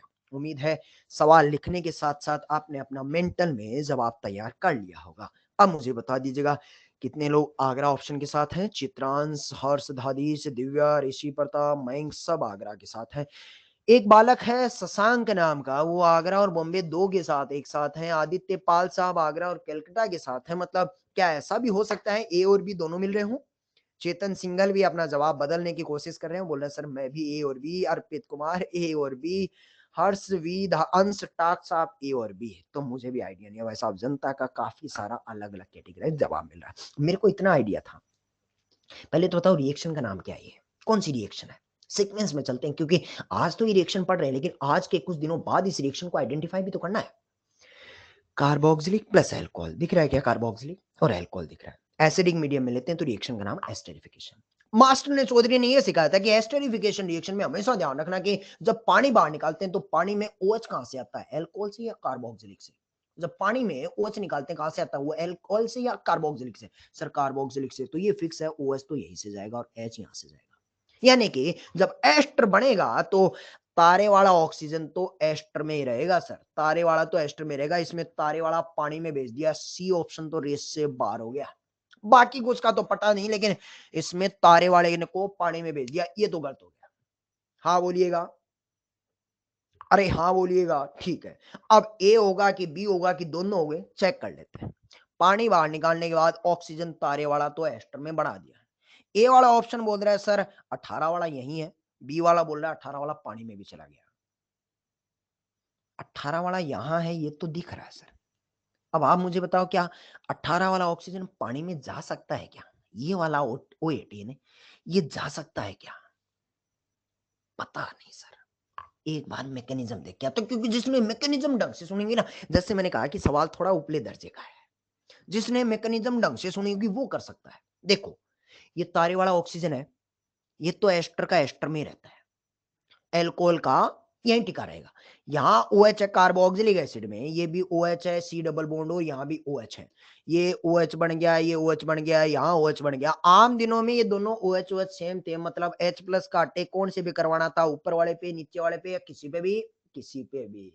आज पता चला वहां एक 18 भी लिखा हुआ है। अरे भाई, नॉर्मल वाले पे भी अटैक हो सकता है और 18 वाले पे भी तो हो सकता है, यानी पानी में नॉर्मल OH भी जा सकता है और आपका 18 वाला भी जा सकता है। आदर्श राज बोल रहा है, ओ बात अब क्लिक करना शुरू कर गई भाई, यानी कि ये दोनों ऑक्सीजन है, कोई सा भी पानी में बाहर जा सकता है। बताइएगा आंसर, आगरा आएगा, बॉम्बे आएगा, या आगरा बॉम्बे दोनों आएगा? और आगरा या बॉम्बे आएगा, या आगरा बॉम्बे दोनों? हाँ, दोनों आएगा। सवाल था दासू, सवाल था दासू, जनता को आया क्या रे आंसू है? अच्छा सवाल था भाई। ये सवाल वही बच्चा कर पाएगा जिसने मैकेनिज्म में जान डाली होगी। मजा आ गया सर, अच्छा सवाल है कि ये वाला ऑक्सीजन तो भाई साहब कहीं भी जा सकता है। समझ आ गया है क्या? ठीक है, तो अब कहो तो एक दो सवाल आपके लिए बिछा दे। देखो, कहने को मैकेनिज्म इंपॉर्टेंट नहीं है, लेकिन चूंकि मैकेनिज्म बताई है, हमने मेहनत की है मैकेनिज्म बताने की, तो फिर हमारा एक हक भी बनता है कि हम मैकेनिज्म बेस्ड एक सवाल तो देंगे, ताकि आइडिया तो लगे कि उस मैकेनिज्म का इस्तेमाल कैसे कर सकता है। अब ऐसे तो कोई सवाल नहीं पूछेगा ना, right the mechanism of esterification reaction, 5 number का सवाल। भाई उस पे बेस्ड कुछ ना कुछ सवाल ही डिजाइन होगा, तो उस मैकेनिज्म में क्या सवाल डिजाइन हो सकता है, मैंने आपके सामने रख दिया। अब इस सवाल को अगर तू कर लेता है, इसके बाद तू मैकेनिज्म भूल जाता, भूल जा, फिर अपने को फिक्र नहीं है। समझ गया है क्या? ठीक है जी। तो अब इतने सवाल चौधरी ने कर लिए हैं, 2-3 आपके साथ मिलजुल के कर लिए हैं, आपने ही बताए हैं। मैं चाहता हूँ आगे का एक सवाल आप अपनी मर्जी से खुद से करें, कर देंगे क्या? लगा दूं आपके लिए? ठीक है, तो अगला सवाल आपके लिए पेश करते हैं। स्क्रीन को पहले 10 सेकंड के लिए मैं गायब कर रहा हूं, क्योंकि अगले सवाल के आंसर बाजू में लिखे हैं, तो पहले आंसर उड़ा देते हैं, हाँ, वरना तो शुक्ला क्या करेगा कि वो आंसर देख के वेरीफाई कर लेगा, हाँ सर ये सही लिखा आपने, तो हम आंसर को उड़ा रहे हैं भाई, और फिर जो है वो आपसे बारी बारी से पूछेंगे। चौधरी ने आज अड़बड़ी में क्या किया है कि आंसर एक साथ ही दे मार दिए। इससे तो बालक जो है वो आंसर देख लेगा।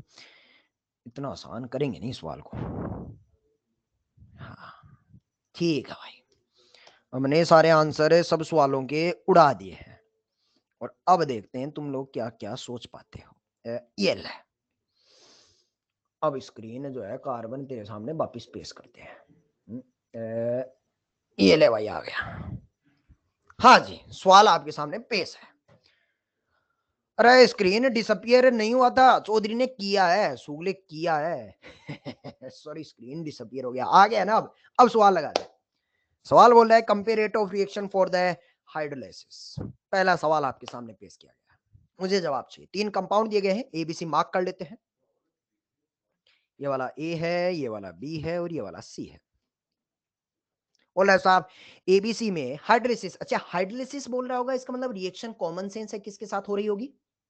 हाइड्रोलिसिस है तो रिएक्शन किसके साथ हो रही होगी? पानी के साथ। करेक्ट है तन्मय साहब, करेक्ट है। अब बोल रहा है इन तीनों कंपाउंड की पानी के साथ रिएक्शन करवा के और ऑर्डर बताइएगा। कौन से फंक्शन ग्रुप हैं ये? स्टेप बाय स्टेप बता दीजिएगा, कौन से फंक्शन ग्रुप है ये? अरे कौन से फंक्शन ग्रुप है? एस्टर। सुना है carboxylic acid plus alcohol ester बनाया करते हैं, रिएक्शन का नाम एस्टरिफिकेशन, और उसी एस्टर पे अगर पानी वापस डाल दूं तो सारी रिएक्शन बैकवर्ड आ जाया करती है। ये भी तो एस्टेरिफिकेशन ही है भाई। एस्टेरिफिकेशन रिएक्शन का बैकवर्ड डायरेक्शन पूछने की कोशिश कर रहा है। एस्टेरिफिकेशन फॉरवर्ड जाए या बैकवर्ड आए, जो आर ग्रुप लगे रहते हैं, चाहे वो कार्बोक्सिलिक के हो, चाहे वो एल्कोहल के हो, चाहे वो एस्टर के हो, बताइएगा आर ग्रुप मोटा मोटा होना चाहिए या छोटा छोटा। और मोटा मोटा की छोटा छोटा, यानी पहला की तीसरा। अरे बताना गजोदर भैया, पहला की तीसरा? पहला वाला तो ये लीजिएगा, आंसर जो आएगा वो पहला वाला सबसे आगे आएगा और तीसरा सबसे बाद में आएगा। मिल गया ये ना आंसर, जादू हो गया, पहला आगे तीसरा पीछे। चलो भाई अगला सवाल करते हैं, आसान था। तो रीजन हमने लिख दिया है, reverse of esterification inversely proportional to crowding. अगला सवाल, चार कंपाउंड फिर से दे दिया आपको और बोल रहा है rate of reaction for hydrolysis करवाना है। सर ये क्या दे दिया आपने? ये तो एस्टेरिफिकेशन नहीं है, फिर क्या है ये? मुझे भी नहीं पता भाई। इसमें देखो तो पहले तो ये बताओ ये रिएक्शन होगी ही क्यों? तो आपने सवाल क्या पूछा sir? Reaction with water, hydrolysis मतलब रिएक्शन विद वाटर। इधर देखूंगा तो कार्बन ऑक्सीजन में से ज्यादा ईएन किसकी है? कार्बन ऑक्सीजन में से ज्यादा इन ऑक्सीजन के, यानी कार्बन के सर पे पार्शियल पॉजिटिव।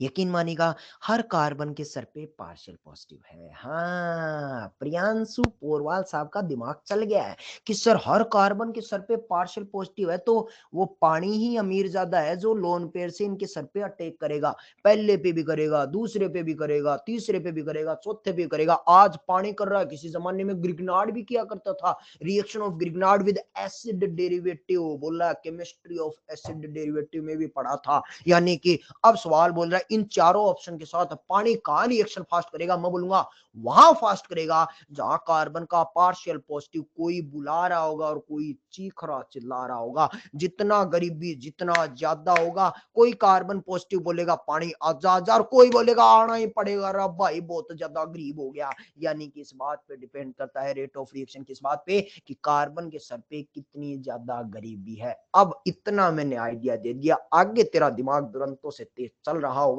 बता दे भाई गरीबी सबसे ज्यादा कहां मिलेगी? पहले में कि चौथे में पढ़ा के आ चुका हूं।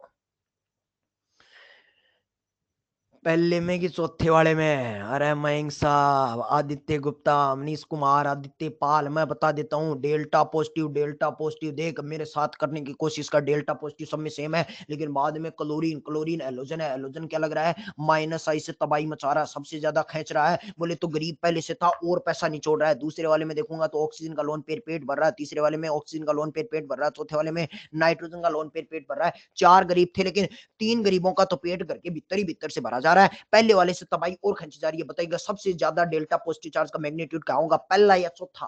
अरे पहला की चौथा? पहला वाला डेल्टा वन का मैग्नीट्यूड तो सबसे ज्यादा होगा, डेल्टा टू, डेल्टा थ्री और डेल्टा फोर का आइडिया नहीं है। अब अगर इन तीनों में देखा जाए तो यहां पता चलता है यहाँ ऑक्सीजन पेट भर रहा है, जबकि वहां पर नाइट्रोजन पेट भर रहा है। बताइएगा किसकी ईएन कम है, ऑक्सीजन की या नाइट्रोजन की? जितना पूछ रहा हूं उतना बताते रहना। नाइट्रोजन का ईएन कम है, मतलब ज्यादा पेट कौन भरेगा, ऑक्सीजन वाला या नाइट्रोजन वाला? अगर नाइट्रोजन ने पेट भर दिया है तो भूख ज्यादा किसको लगेगी, बीसी को या डी को? अगर नाइट्रोजन ने पेट भर दिया है तो भूख ज्यादा किसको लगेगी, बीसी वाले को या डी को? बी और सी को। कह सकता हूं रेट ऑफ रिएक्शन में ए को भूख सबसे ज्यादा लगेगी तो पानी सबसे पहले उसके पास जाएगा, फिर बीसी के पास जाएगा, लेकिन डी वाले के बाद में सबसे लास्ट में जाएगा, क्योंकि डी तो भूख लगी ही नहीं है, उसका तो घर के भीतर ही भीतर से पेट भर गया है। बोले तो बाहर वाले पानी को बुला ही नहीं रहा। अब बी और सी में सस्पेंस बरकरार है, यहां भी ऑक्सीजन पेट भर रहा है और यहां भी ऑक्सीजन पेट भर रहा है। बाद में देखते हैं, ये वाला ऑक्सीजन 100% एफिशिएंसी से पेट भर रहा है, जबकि ये वाला ऑक्सीजन आजू में भी 50 है और बाजू में भी 50 है। ज्यादा बेटर पेट कौन भर रहा है, बी वाला या सी वाला? ज्यादा बेटर पेट कौन भर रहा है, बी वाला या सी वाला? सी वाला अगर पेट भर दिया तो ज्यादा भूख किसको लगेगी, बी को या सी को?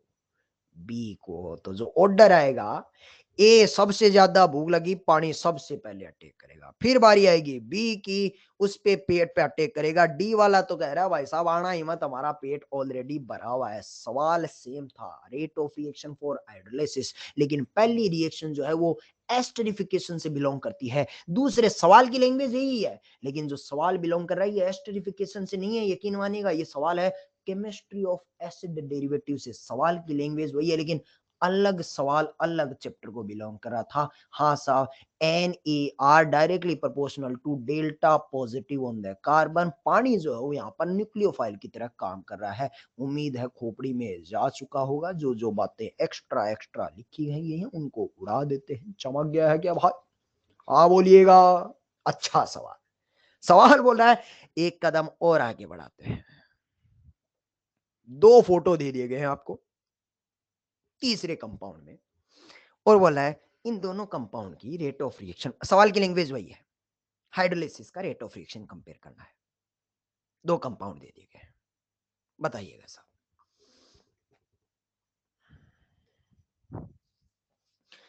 वो एक शुक्ला बोल रहा है कि सर, जैसे आदित्य कुमार बोल रहा है कि सर पहले वाले का दूसरे से ज्यादा होगा। वो इसलिए ज्यादा होगा क्योंकि हर बार जो आपने इसको उड़ाओगे ना तो हर बार मुंडी ऐसे ही बनेगी, ऐसे ही बनेगी तो पहले का दूसरे से ज्यादा हो जाएगा, है ना? पाप भी कहेगा। हैं? मैं बावड़े, इसके भीतर क्या है, इसके नीचे ये नहीं पता है तेरे को? कंसेप्ट लगा चौधरी के दिमाग में मत बैठ। पहले तो ये बता ये रिएक्शन कौन सी है? हम्म? गजब लॉजिक लगाया है?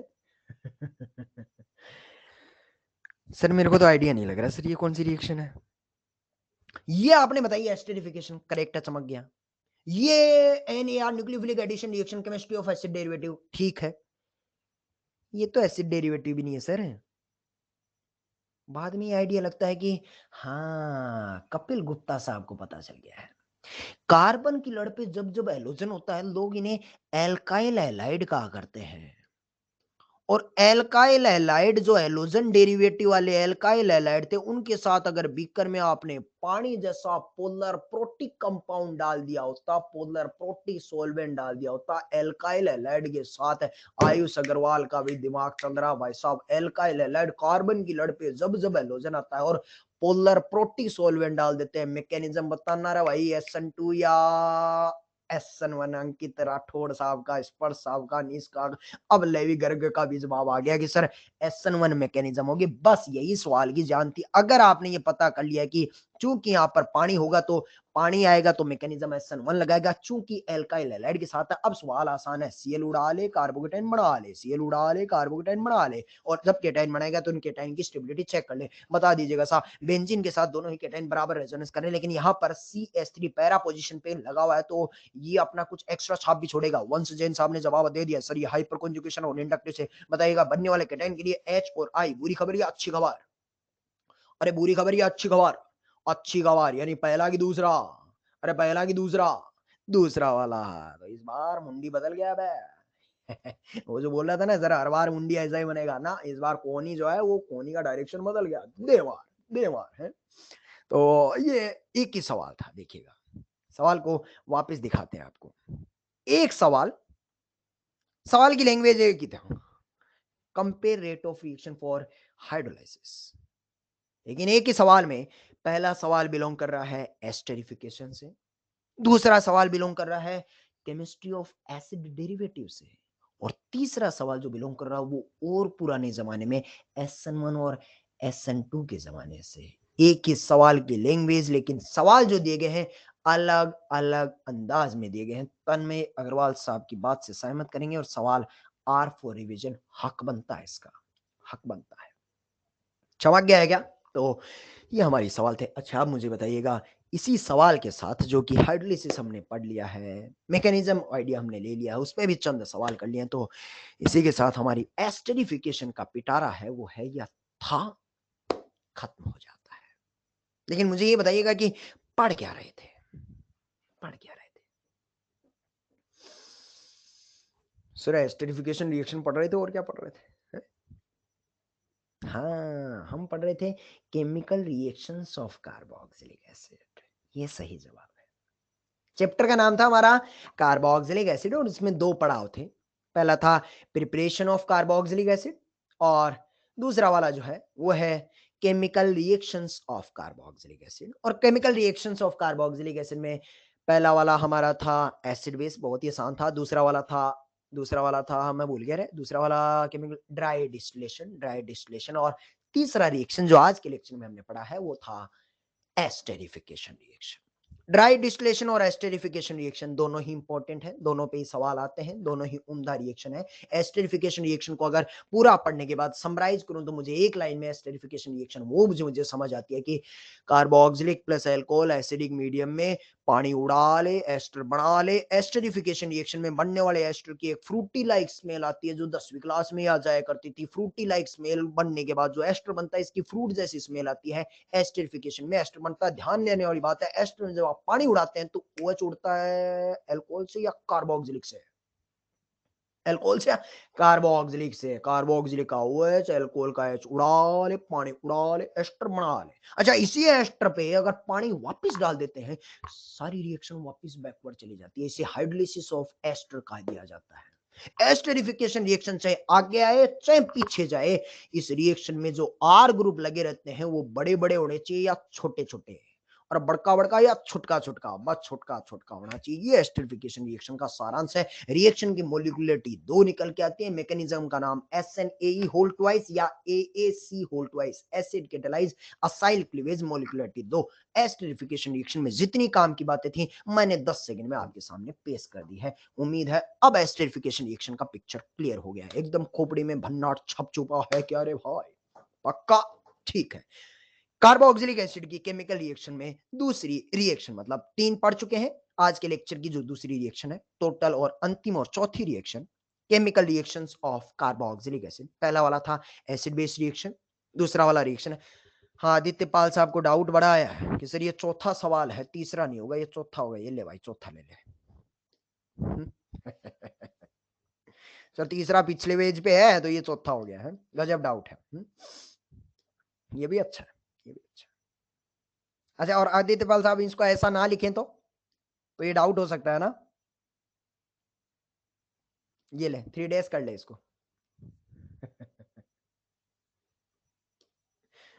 अब ठीक है, अब ठीक है, अब 3 डेज हो गए हैं। तो बात ये है कि हाँ, नहीं देंगे लोटा, नहीं देंगे बे। लोटे वाले इससे बड़े बड़े आएंगे, अभी मैं बता रहा हूँ ना आपको, वो आएगा। वो दिव्य लोटा लेने वाला आएगा, 1-2 दिन में आएगा कोई ना कोई निकल के। ऐसे तो ना मिलता है लोटा, लोटे लेने के लिए भी काबिलियत चाहिए होती है। ठीक है, तो कदम आगे बढ़ाते हैं। हमारा जो तीसरे रिएक्शन के बाद है वो जो है हौसला वावड़ा हो गया हौसला। लोटे के लिए भी क्वालिफिकेशन चाहिए होता है। तो अगली रिएक्शन है वो एक ज्ञान के फॉर्मेट में ही है। लोग इसे हेल-वोहलार्ड ज़ेलेंस्की रिएक्शन कहा करते हैं। एनसीईआरटी का रिएक्शन है। चूंकि एनसीईआरटी का रिएक्शन है तो मोटा मोटा अपने को ये समझ आ जाता है कि ये ज्ञान की तरह लेना है, मतलब इसमें प्रोडक्ट कैसे बनता है ये पता चल जाए। मैकेनिज्म पे हम इस पे नहीं जाएंगे, इसकी मैकेनिज्म पे नहीं जाएंगे। हेल-वोहलार्ड ज़ेलेंस्की रिएक्शन कैसे बनानी है, क्या प्रोडक्ट बनाना है, हम आपको आइडिया देते हैं। क्या पढ़ रहे थे हम लोग? क्या पढ़ रहे थे? Chemical reactions of carboxylic acid. 3 पढ़ चुके हैं, एसिड बेस, ड्राई डिस्टिलेशन और एस्टरिफिकेशन। ये चौथी रिएक्शन है। कार्बोक्सिलिक एसिड की रिएक्शन रेड फास्फोरस और X2 के साथ, कार्बोक्सिलिक एसिड की रिएक्शन रेड फास्फोरस और X2 के साथ, और पार्ट 2 में बेसिक मीडियम में अगर आप हाइड्रोलिसिस करवा देते हैं तो कार्बोक्सिलिक एसिड की बाजू वाली पोजीशन को लोग अल्फा पोजीशन कहते हैं। COH की बाजू वाली पोजीशन को अल्फा पोजीशन कहते हैं। अल्फा पोजीशन से हाइड्रोजन उड़ा ले और उसकी जगह एक हेलोजन लगा ले, बस काम की चीज इतनी है। अल्फा पोजीशन से एक हाइड्रोजन उड़ा ले और उसकी जगह एक हेलोजन लगा ले। रिएक्शन का नाम होता है हेल-वोहलार्ड ज़ेलेंस्की रिएक्शन। काम की चीज इतनी है, रेड फास्फोरस X2 के बाद बेसिक मीडियम में हाइड्रोलिसिस करवाते हैं तो अल्फा पोजीशन पे मिनिमम आपका एक हाइड्रोजन तो होना ही चाहिए ना भाई साहब। एक हाइड्रोजन होगा तभी तो उस हाइड्रोजन को उड़ाया जाएगा। अल्फा पोजीशन का अल्फा हाइड्रोजन उड़ा ले, हेलोजन चिपका ले। बात समझ आई तो सवाल अगला क्या दे सकता है कि भाई साहब अगले ने सवाल कुछ ऐसा पेश कर दिया कि कार्बन की लड़ पड़ी हुई नजर आई, यहाँ दे दिया COOH। सवाल को करके बता देना साहब। अगले वाले में बोला साहब रेड फास्फोरस और साथ ही साथ दे दिया होता साहब Cl2, और पार्ट 2 में बोला है बेसिक मीडियम में आपने हाइड्रोलिसिस भी करवा दिया। रिएक्शन को पहचान लिया कि साहब कार्बोक्सिलिक एसिड की रिएक्शन रेड फास्फोरस X2 के साथ और फिर बेसिक मीडियम में हाइड्रोलिसिस करवाते हैं। कुछ नहीं करने का बेड़ू भाई, बोले तो अल्फा पोजीशन पे एक हाइड्रोजन उड़ा ले, एक हाइड्रोजन चिपका ले। अल्फा पोजीशन किसको कहते हैं सर? कार्बोक्सिलिक एसिड के जस्ट अगले वाली पोजीशन को अल्फा पोजीशन कहते हैं। क्या इस पे हाइड्रोजन है क्या? अरे है क्या? अरे बताना भाई है क्या? हाँ सर है, बस एक हाइड्रोजन उड़ा ले, उसकी जगह हैलोजन चिपका ले। सर कौन सा हैलोजन चिपकाना है बताना, देखना देख के बता रहे साहब, फ्लोरीन, क्लोरीन, ब्रोमीन, आयोडीन कौन सा लगाना है? क्लोरीन लगा दे भाई चौधरी तो है, ये ला खट से क्लोरीन बता दिया, सवाल है या था, साफ हो गया। मतलब मिनिमम एक हाइड्रोजन होना चाहिए। एक आधा सवाल और प्रैक्टिस कर लेते हैं। मान लीजिएगा यही सवाल अगले ने ऐसा दे दिया होता COOH, बस मिनिमम एक होना चाहिए, एक होना चाहिए। 2 हैं तो और भी अच्छी बात है। मान लीजिएगा यहाँ पर ऐसा दे दिया होता, 2 कार्बन की लगा दिया होता और अब बोला साहब रेड फास्फोरस और आपने Cl2 लगा दिया होता और वही पार्ट 2 में बेसिक मीडियम में एडिसिड डाल दिया है साहब। बताइएगा अल्फा पोजीशन पे हाइड्रोजन है या था? अरे अल्फा पोजीशन पे हाइड्रोजन है या था, तो रिएक्शन भी है या था, सुलट गया है। No product no reaction. HVZ की इतनी सी बात है कि अल्फा पोजीशन पे एक हाइड्रोजन होता है, उसको उड़ा लिया जाएगा और उसकी जगह हेलोजन लगा दिया जाएगा। चमक जाएगा भाई, यही HVZ की कहानी है। अच्छा इसमें थोड़ा सा अगर कोई श्वासनी चेक करना चाहे तो वो पता क्या लिख सकता है, रेड फॉस्फोरस प्लस Cl2 को अगला ऐसा लिख देगा PCl3। हाँ साहब पढ़ के आया हूँ, रेड फॉस्फोरस प्लस X2 को PX3 भी लिखा जा सकता है, तो वो PCl3 लिख सकता है, ये भी गिवन हो सकता है साहब। अच्छा पार्ट 2 में बेसिक मीडियम में हाइड्रोलिसिस हमने लिखा है, लेकिन कई बार जेई वाला भी ऐसा ही करता है कि ये नहीं लिख के देता है, तो ये लिख दिया तो अच्छी बात, अगर ये नहीं लिखा हुआ तो ये अंडरस्टूड होता है। बेसिक मीडियम में यूनिवर्सल सॉल्वेंट जो पानी होता है वो तो होता ही होता है। यूनिवर्सल सॉल्वेंट पानी मेंशन है तो अच्छी बात है, नहीं है तो भी हम समझ जाएंगे सॉल्वेंट तो है। बेसिक मीडियम में रिएक्शन आगे प्रोसीड होता है। अच्छा साथियों, यहां से यहां जाने की एक प्रॉपर मैकेनिज्म होती है, यहां से यहां जाने की एक प्रॉपर मैकेनिज्म होती है, उसी रास्ते से होते हुए हम यहां तक पहुंच पाते हैं। सर वो क्या मैकेनिज्म है? नहीं बताएंगे। सर क्यों नहीं बताओगे? नहीं बताएंगे। सर काम की है क्या? नहीं काम की। सर जेई में बोर्ड में कहीं काम की है क्या? ना जेई में काम की और बोर्ड में तो एनसीईआरटी में है भी नहीं। उम्मीद है पिक्चर क्लियर हो गया है जी। यहां से यहां जाने का सफर सिर्फ और सिर्फ इतना है कि अल्फा पोजीशन से हाइड्रोजन को उड़ा लिया जाए और हाइड्रोजन लगा दिया जाए। ऑल क्लियर हो गया। अगले सवाल में अल्फा पोजीशन पे हाइड्रोजन है ही नहीं तो वो रिएक्शन हो ही नहीं पाएगी। मिनिमम एक अल्फा हाइड्रोजन होना चाहिए था। समझ आ गया जी? Hello, all clear? पक्का? ठीक है। तो कार्बोक्सिलिक एसिड के हमारे 2 पड़ाव पार हो गए हैं। पहला वाला पड़ाव था chemical reactions of carboxylic acid, दूसरा पड़ाव था, पहला वाला था प्रिपरेशन ऑफ कार्बोक्सिलिक एसिड, दूसरा था chemical reactions of carboxylic acid. पूरे पड़ाव में देखा जाए तो प्रिपरेशन में हमने एक चीज नहीं सीखी थी, वो था कोल्बे रिएक्शन। राइमटिमान उसी का भाई है। Chemical reaction of carboxylic acid में देखो तो एसिड बेस आता था, ड्राई डिस्टिलेशन काम का था, एस्टरिफिकेशन धासु रिएक्शन है, इंपॉर्टेंट है। और सबसे लास्ट वाला जो था हेल्महोल्ट्ज ज़ेलेंस्की रिएक्शन। और इसी के साथ अगर सच्ची सच्ची बात बताऊं तो दोनों पड़ाव खत्म होने जाने के बाद कार्बोक्सिलिक एसिड भी अपने अंतिम पड़ाव की तरफ बढ़ रहा है, क्योंकि इसके बाद वाला जो आता है ना कार्बोक्सिलिक एसिड में, उस पड़ाव का नाम होता है heating effect of carboxylic acid. Carboxylic acid का पहला हिस्सा जो था वो था chemical preparation of carboxylic acid, दूसरा था chemical reactions of carboxylic acid, तीसरा जो हिस्सा है वो है heating effect of carboxylic acid. हमने हेडिंग डाला heating effect of carboxylic acid, बढ़िया से हेडिंग सजाया, नीचे तारे वारे लगाए, डॉट डॉट लगा के, और फिर हमें नीचे लिखना है, क्या लिखना है?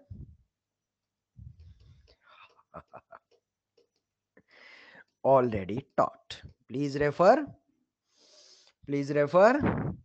Class notes. तो ये लीजिएगा साहब, कार्बोक्सिलिक एसिड का तीसरा हिस्सा भी क्लियर हो जाता है। इसके बाद कार्बोक्सिलिक एसिड का अंतिम और चौथा हिस्सा होता है मिसलिनियस टाइप की रिएक्शन, कुछ लीक से हटकर। एक आधी रिएक्शन है छोटी मोटी, 10 से 15 मिनट का खेल है, बस उतना ही है। और उसी खेल के साथ हमारा कार्बोक्सिलिक एसिड भी है या था खत्म हो जाएगा।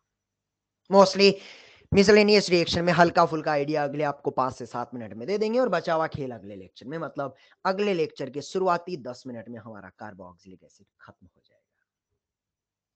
सच कह रहा हूं साथियों, जितनी ऑर्गेनिक केमिस्ट्री में दम था, जितनी दमदार थी, जितनी मजबूत आधार पिलर करने थे, वो ऑलरेडी पहले ही कर चुके हैं। अब जो चैप्टर आ रहे हैं नाम के चैप्टर हैं। कार्बोक्सिलिक एसिड 2 लेक्चर में खत्म हुआ, एक पहला पिछला था और आज का अंतिम सांसों की तरफ बढ़ ही रहा है। इसके बाद अगला वाला चैप्टर आएगा आमीन, ऐसे ही 2 लेक्चर में वो खत्म हो जाएगा। उसके बाद हम पढ़ेंगे बायोमोलिक्यूल, जो फिर से 2 से 3 लेक्चर लगेगा। मतलब आप कह रहे थे ना सर वो बायोमोलिक्यूल हमारा बोर्ड में आ रहा दिसंबर। अरे दिसंबर छोड़ सूग ले, 20 नवंबर भी नहीं पकड़ेगा, क्योंकि अगला 2 लेक्चर में अमीन खत्म हो जाएगा और उसके बाद बायोमोलिक्यूल है। तो उस चीज की फिक्र नहीं लेनी है, कौन सी चीज कब क्या खत्म होगी ये तो चौधरी की जिम्मेदारी है। जैसा कि लास्ट लेक्चर में बताया कि आपकी जो जिम्मेदारी है वो जितना पढ़ा दिया गया है वो तहजीब से पढ़ना। हालांकि बायोमोलिक्यूल के बाद जो एक चैप्टर है एरोमेटिक कंपाउंड आएगा, थोड़ा बड़ा है, इंपॉर्टेंट भी है, थोड़ा बड़ा भी है, करीब करीब 5 से 7 लेक्चर चलेगा। तो वो थोड़ा बड़ा है, बट कार्बोक्सिलिक भी छोटा है, अमीन भी छोटा है, बायोमोलिक्यूल भी बहुत छोटा है। ठीक है साहब। अब हल्का सा आइडिया है, 5 से 7 मिनट है। हम चाहते हैं कि मिसलिनियस टाइप की रिएक्शन हम अगले लेक्चर में ही करें। अभी 5 से 7 मिनट में हम थोड़ा थोड़ा आपको आइडिया दे देते हैं बोर्ड का, और हमारी जो सीट का डिस्कशन था 5 सवाल उनको भी अपन तैयार कर लेते हैं, उनको भी डिस्कस कर लेते हैं। 5 से 7 मिनट का खेल बचा हुआ, मिसलिनियस अगली बारी पढ़ेंगे। सर बोर्ड में क्या पढ़ना है, चलिए चर्चा करते हैं। एनसीईआरटी आपके पास है, उम्मीद है अब तक आपने खरीद लिया होगा। हाँ बोलिएगा। हाँ खरीद लिया है सर। एनसीईआरटी में क्लास 12 की एनसीईआरटी पार्ट 2 चैप्टर 1 जो है उसका नाम है alkyl halide, alkyl and aryl halide. Alkyl halide उनको बोलते हैं जब कार्बन की लड़ पे हैलोजन लगा रहता है। एराइल हैलाइड उनको बोलते हैं जब बेंजीन के डब्बे के ऊपर हैलोजन लगा रहता है। इनको एल्काइल हैलाइड और एराइल हैलाइड कहते हैं। हमारे चैप्टर का नाम भले ही अलग हो, बट इनडायरेक्टली बोलूं तो इस पूरे चैप्टर में आपको मिलेगा SN1, SN2, E1, E2। ये सारा का सारा जो हैलोजन डेरिवेटिव वाला खेल हमने पढ़ा है वो सारा का सारा चैप्टर 1 में है। इसके अलावा इस चैप्टर में आपको और क्या क्या देखने को मिलेगा, इसमें आपको मिलेगा फ्री रेडिकल, इसमें आपको मिलेगा ग्रिग्नार्ड रिएजेंट, ये सारे के सारे इसी में मिलेंगे। क्योंकि फ्री रेडिकल में सुना है आरएक्स की रिएक्शन Na ड्राईथर के साथ करवाते हैं तो आरआर बन जाता है। इसी आरएक्स की रिएक्शन अगर आप Mg ड्राईथर के साथ करवा देते हैं तो क्या मिलता है रे भाई? आरएक्स की रिएक्शन है Mg ड्राईथर के साथ करवाते हैं तो क्या मिलता है? RMgx। रिएक्टेंट की साइड देख के बताइएगा क्या एल्काइल हैलाइड है? हाँ, तो ये एल्काइल हैलाइड में आ गए हैं। SN1 SN2 हो या E1 हो या E2 हो, उन सब में हमने कार्बन की लड़ पे हैलोजन लगाया था, तो वो सब और सब इस चैप्टर में काउंट होता है। हालांकि अगर मैं आपको बताऊं कि SN1 SN2 E1 और E2 के बाद फ्री रेडिकल में उन्होंने क्या पढ़ाया है, तो फ्री रेडिकल में उन्होंने सिर्फ जितना मैंने लिखा है ना उतना ही लिखा उन्होंने। एनसीईआरटी में आरएक्स की रिएक्शन Na ड्राइथर आरआर एक छोटा सा आर की जगह उन्होंने CH3X लिख दिया है और CH3 एज ए प्रोडक्ट बना दिया। इसके अलावा एनसीईआरटी बोलता हमारे सिलेबस में वुड्स इतना ही है, कोई मैकेनिज्म नहीं, कोई सवाल नहीं, बस इतना ही है। ग्रिग्नार्ड बोलता इतना ही डाला है, इसके नीचे ग्रिग्नार्ड की केमिकल रिएक्शन और ग्रिग्नार्ड में उन्होंने लिखा है ग्रिग्नार्ड की रिएक्शन पानी के साथ करवाई है। अब देख के बता भाई ग्रिग्नार्ड जब पानी में डाल देगा क्या बनाएगा? ग्रिग्नार्ड जब पानी में डाल देगा क्या बनाएगा? जल्दी बताना एक बार। RH1 से जैन साहब ने बता दिया सर एसिड बेस रिएक्शन करेगा। हाँ शायद इसीलिए ग्रिग्नार्ड को पानी में रखते नहीं है, क्योंकि ग्रिग्नार्ड को अगर पानी में रख दिया तो सारा ग्रिग्नार्ड सुगला सुलट के किसमें कन्वर्ट हो जाएगा?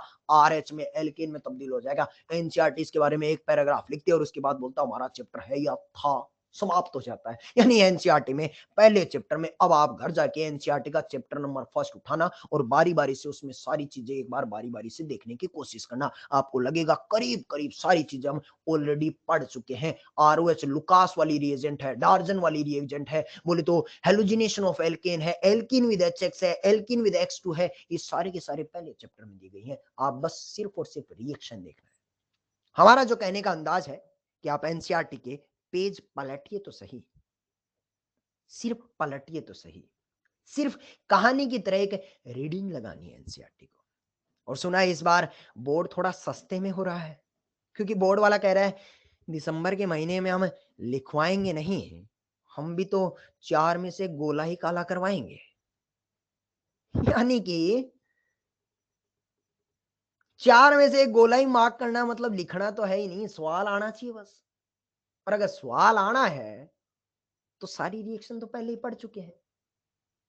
तो एबीसीडी में से एक मार्क करना है वो तो कर सकता हूँ ना भाई। अच्छा ये भी आइडिया लग गया कि अगर जेईई एडवांस का लेवल ये है, चौधरी इस लेवल जेईई एडवांस वाले पे पढ़ा रहा है तो मेंस वाला थोड़ा नीचे होगा। और अगर बोर्ड की चर्चा करेगा, वो भी एमसीक्यू ही पूछ रहा है, तो वो भी इन्हीं में से कुछ पूछेगा, लेकिन ये जेईई एडवांस है, ये जेईई मेंस है, तो एनसीईआरटी जो बोर्ड होगा वो जमीन पे नहीं, नीचे पाताल लोक में बैठी होगी। यानी कि बोर्ड की इतनी ज्यादा फिक्र नहीं लेनी है। ये सिर्फ और सिर्फ दिमाग में एक हवा है, बोर्ड बोर्ड बोर्ड बोर्ड। हाँ, अगर इस बोर्ड में इस साल लिखने का देता तो फिर भी मैं मानता कि भाई मेंटल प्रेशर है, थोड़ा बच्चे को लिखने का आदत छूट गया उसका। लेकिन भाई बोर्ड भी तो एबीसीडी पूछ रहा है। मतलब हम जो एलन का टेस्ट देते हैं वैसा ही बोर्ड पूछेगा। और इनफैक्ट सवाल बहुत हल्के हल्के आएंगे, क्योंकि एलन वाला तो जेई मेन जी एडवांस पूछता है, बोर्ड वाला तो बोर्ड पूछेगा।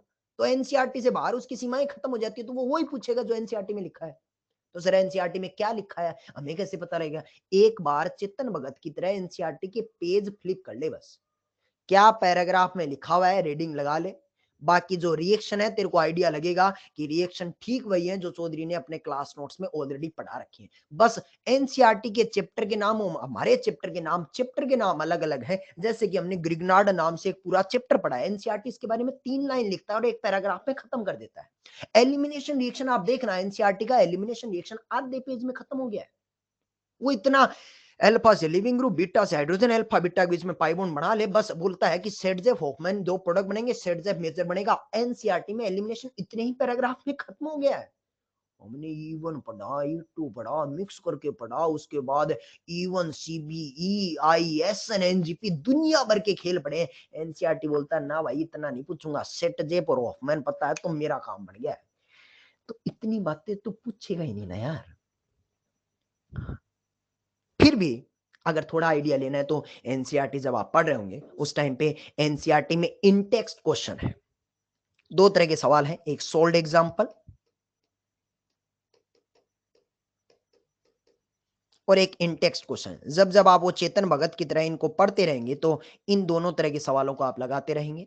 सोल्ड एग्जांपल वहीं पर है, इन टेक्स्ट क्वेश्चन जिनके आंसर एनसीईआरटी के लास्ट पेज में दिए गए हैं। और इसके बाद हर चैप्टर के लास्ट में जो क्वेश्चन है, एक्सरसाइज है चैप्टर की, आप इतना काम लगा लें आपका बोर्ड का काम बन जाएगा। इनफैक्ट मैं तो बोलूंगा अगर आपके पास वक्त कम लगता है आपको कि सर चैप्टर भी कौन पढ़ेगा, टाइम लगेगा, तो ये 3 ही काम कर ले।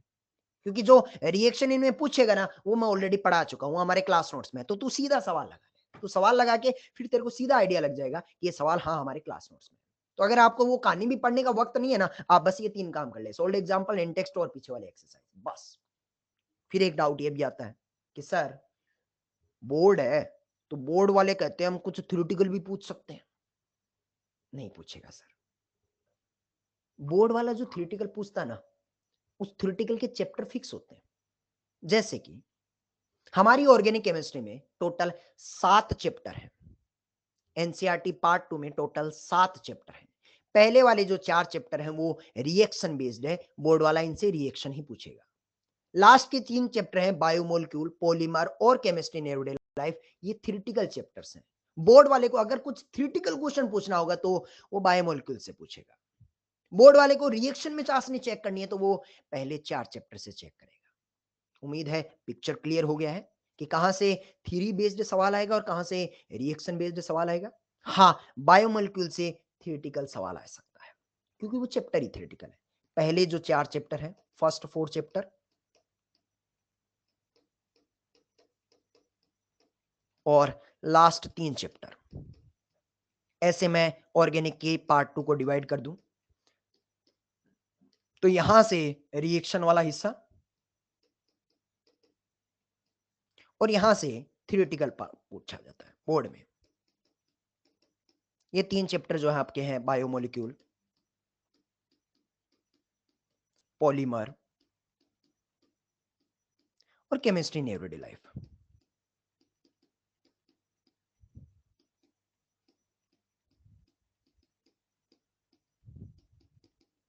यहां से वो थियोरेटिकल पूछेगा।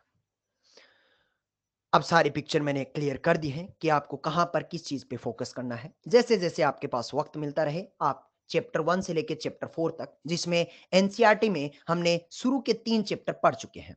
फर्स्ट 4 चैप्टर में से 3 ऑलरेडी टॉट।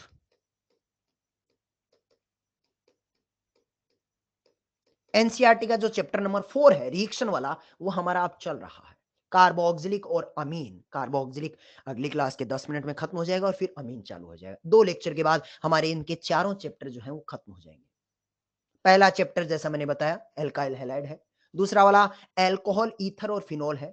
अल्कोहल, ईथर ये हमने वहां पढ़े जहां हम SN1 SN2 के बाद जो अल्कोहल वाला लुकास से समझ लीजिएगा अल्कोहल वाला है। पूरा ग्रिग्नार्ड जो पढ़ा है वो अल्कोहल वाले हिस्से में ही आता है। रिडक्शन है वो अल्कोहल वाले हिस्से में ही आता है। अल्कोहल और ईथर हमने cleavage of ether, hydrolysis of ether, ये सारा वही है।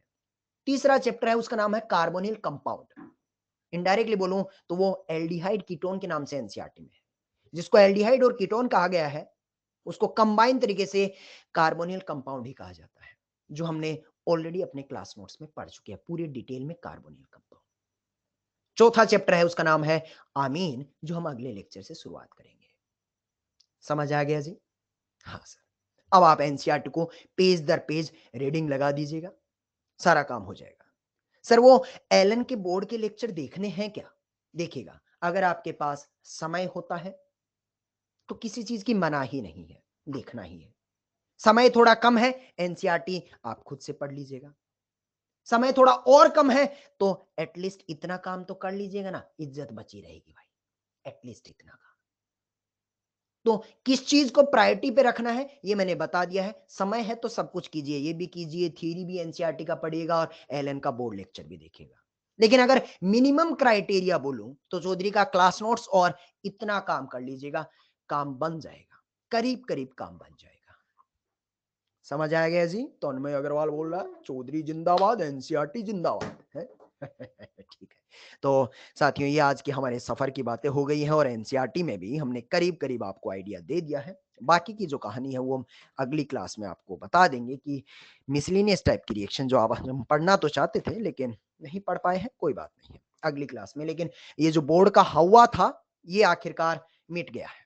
ये मिट गया कि सर हाँ, अब मेरे को पता चल गया है कि बोर्ड को कैसे तैयार करना है। हम आपको हैंड आउट भेज देते हैं।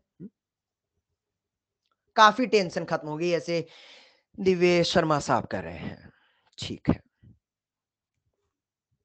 यही चाहिए। ये बस टेंशन वाली बात ये होती है ना कि कॉन्फिडेंस मैटर कर जाता है।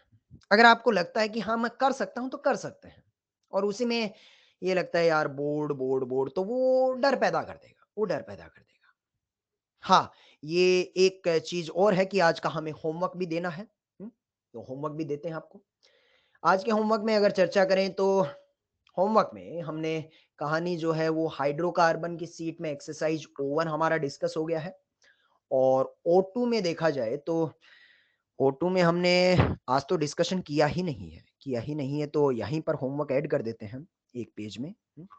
आज का जो होमवर्क होगा वो होमवर्क होगा आपका एक्सरसाइज O2 जो है उसे कंप्लीट कर लीजिएगा। और एक्सरसाइज S1 में O2 में 10 सवाल है, 10 तो वो ले लीजिएगा और S1 के भी 10 सवाल ले लीजिएगा। 10 क्वेश्चन इधर से, 10 क्वेश्चन इधर से, 20 सवाल कर सकते हैं जी। हाँ हाँ, O2 और S1 के 10-10 सवाल। हाँ बोलिएगा भाई, हेलो, पक्का? तो ये होमवर्क भी आप अगली क्लास में जरूर लगा के आइएगा। और बाकी फिर से मैं कहूंगा कि जब जब आप होमवर्क लगाएंगे आपका रिवीजन भी होता रहेगा और प्रैक्टिस होती रहेगी। देखिएगा, जब भी आप होमवर्क लगाएं, फिर से मैं बात अपनी दोहरा देता हूं, जब भी आप होमवर्क लगाएं तो होमवर्क में आपको कुछ चीजें ऑलरेडी दिख रही होंगी कि साहब ये तो हो जाएगा, ये तो हो जाएगा, और कुछ चीजें ऐसी होंगी कि सर ये पढ़ा तो था लेकिन याद नहीं आ रहा सर। मैं बता देता हूं, हाइड्रोकार्बन की सीट में एक आधे सवाल को छोड़ दें, जैसे अगले इस आज के होमवर्क में आपको एक वोल्फ बोटल टेस्ट नाम से एक सवाल आएगा, उसको होल्ड कर लेना। एक आधा सवाल ऐसा आएगा जो हमारा बताना बाकी है, बाकी पूरी सीट आपको ऑलरेडी पढ़ाई जा चुकी है। तो जब भी कोई चीज आपको ऐसा लगे कि सर ये पढ़ाया तो था लेकिन याद नहीं आ रहा, तो हमें को हर बार क्या करने का, चिटिंग करने का। सर कहां से करेंगे? हमारे क्लास नोट से। जो भी सवाल मैं भूल गया हूँ क्लास नोट्स में उसे ढूँढने की कोशिश करूँगा। एनी वो अगर मुझे आखिरकार मिल जाएगा तो वो सवाल ढूँढते-ढूँढते वो भी मिल जाएगा। लगे हाथ उसके आजू-बाजू का 1-2 रिएक्शन और रिवीजन हो जाएगा। तो जब तक मैं चीटिंग कर के पूरी इस क्लास नोट से ढूँढ-ढूँढ के पूरी शीट लगाऊँगा, तब तक मेरी पूरी शीट भी हो जाएगी और क्लास नोट्स भी एक बार पूरा रिवाइज़ हो जाएगा। प्रियांशु साहब कह रहे हैं कि सर ई सॉल्यूशन ऐप से भी देख सकते हैं। देखने को तो सॉल्यूशन वहां से भी देख सकते हैं, लेकिन मेरा पर्सनल सजेशन है कि आप क्लास नोट्स को चीटिंग करके फिर सवाल को बनाएं। इससे डबल मुनाफा है, सवाल भी होगा और रिवीजन भी होगा। ई सॉल्यूशन ऐप महज और महज आपको आंसर और सॉल्यूशन देख रहा होगा, आपका दिमाग, आपको मेहनत नहीं करनी पड़ेगी। तो बेहतर है हम थोड़ी मेहनत करें, थोड़े पेज पलटें, थोड़ा दिमाग की नसें फटें, तब मजा आएगा, तब मजा आएगा। समझ गया जी? हेलो। हैंडआउट मैंने आपको भेज दिए हैं और अगली क्लास जो है वो जनता जैसे पूछ रही है कि सर संडे को क्लास लेके कहीं तबाही तो नहीं मचा दोगे? तो नहीं मचाएँगे, नहीं मचाएँगे, सुकून रखना। हैं? एक क्लास ऑफ हुई है उसको फिर कभी मैनेज कर लेंगे, कोई भी एक्स्ट्रा क्लास आपके लिए नहीं लगाएँगे। जितना काम दिया जा रहा है बस आप उतना काम डेली-डेली करके आइएगा। उम्मीद है आप व्हाट्सएप ग्रुप में जुड़े रहेंगे, हैंडआउट हम वहाँ भी भेजते हैं। हैंडआउट जो आपके इस वीडियो लेक्चर में हम एलन के अकाउंट में अपलोड करते हैं, ये इस वीडियो लेक्चर के नीचे भी दिख सकते हैं या फिर आपका एक एलन का सीसेट का पोर्टल बना होगा, हैंडआउट वहाँ भी रहते हैं। तो आप व्हाट्सएप ग्रुप या एलन के सीसेट पोर्टल पे जितने भी हैंडआउट आज तक भेजे हैं वो सारे के सारे वहाँ अवेलेबल हैं। तो चौधरी को भेजते हैं ना सर वो लेक्चर 12 का हैंडआउट भेज दीजिएगा, एल्डोल का भेज दीजिएगा, मत लिखिएगा चौधरी को ऐसा, वो सारा आपका एलन के प्लेटफ़ॉर्म पे हम डेली अपलोड करते हैं, तो सब वहाँ पर है, बस खोज लीजिएगा उसे। सारी पिक्चर क्लियर हो गए जी, आनंद आ गया, सारे डाउट्स क्लियर हो गए हैं। चलिए साथियों, समय की अपनी सीमाएँ हैं, हाँ, सीसेट ऐप पे जितने भी हैं सारे हैंडआउट वहाँ पर अवेलेबल हैं। अंडर स्टडी मटेरियल आप वहाँ पर ढूँढ लीजिएगा और सफ़र को समाप्त करते हैं। राधे-राधे, राधे-राधे।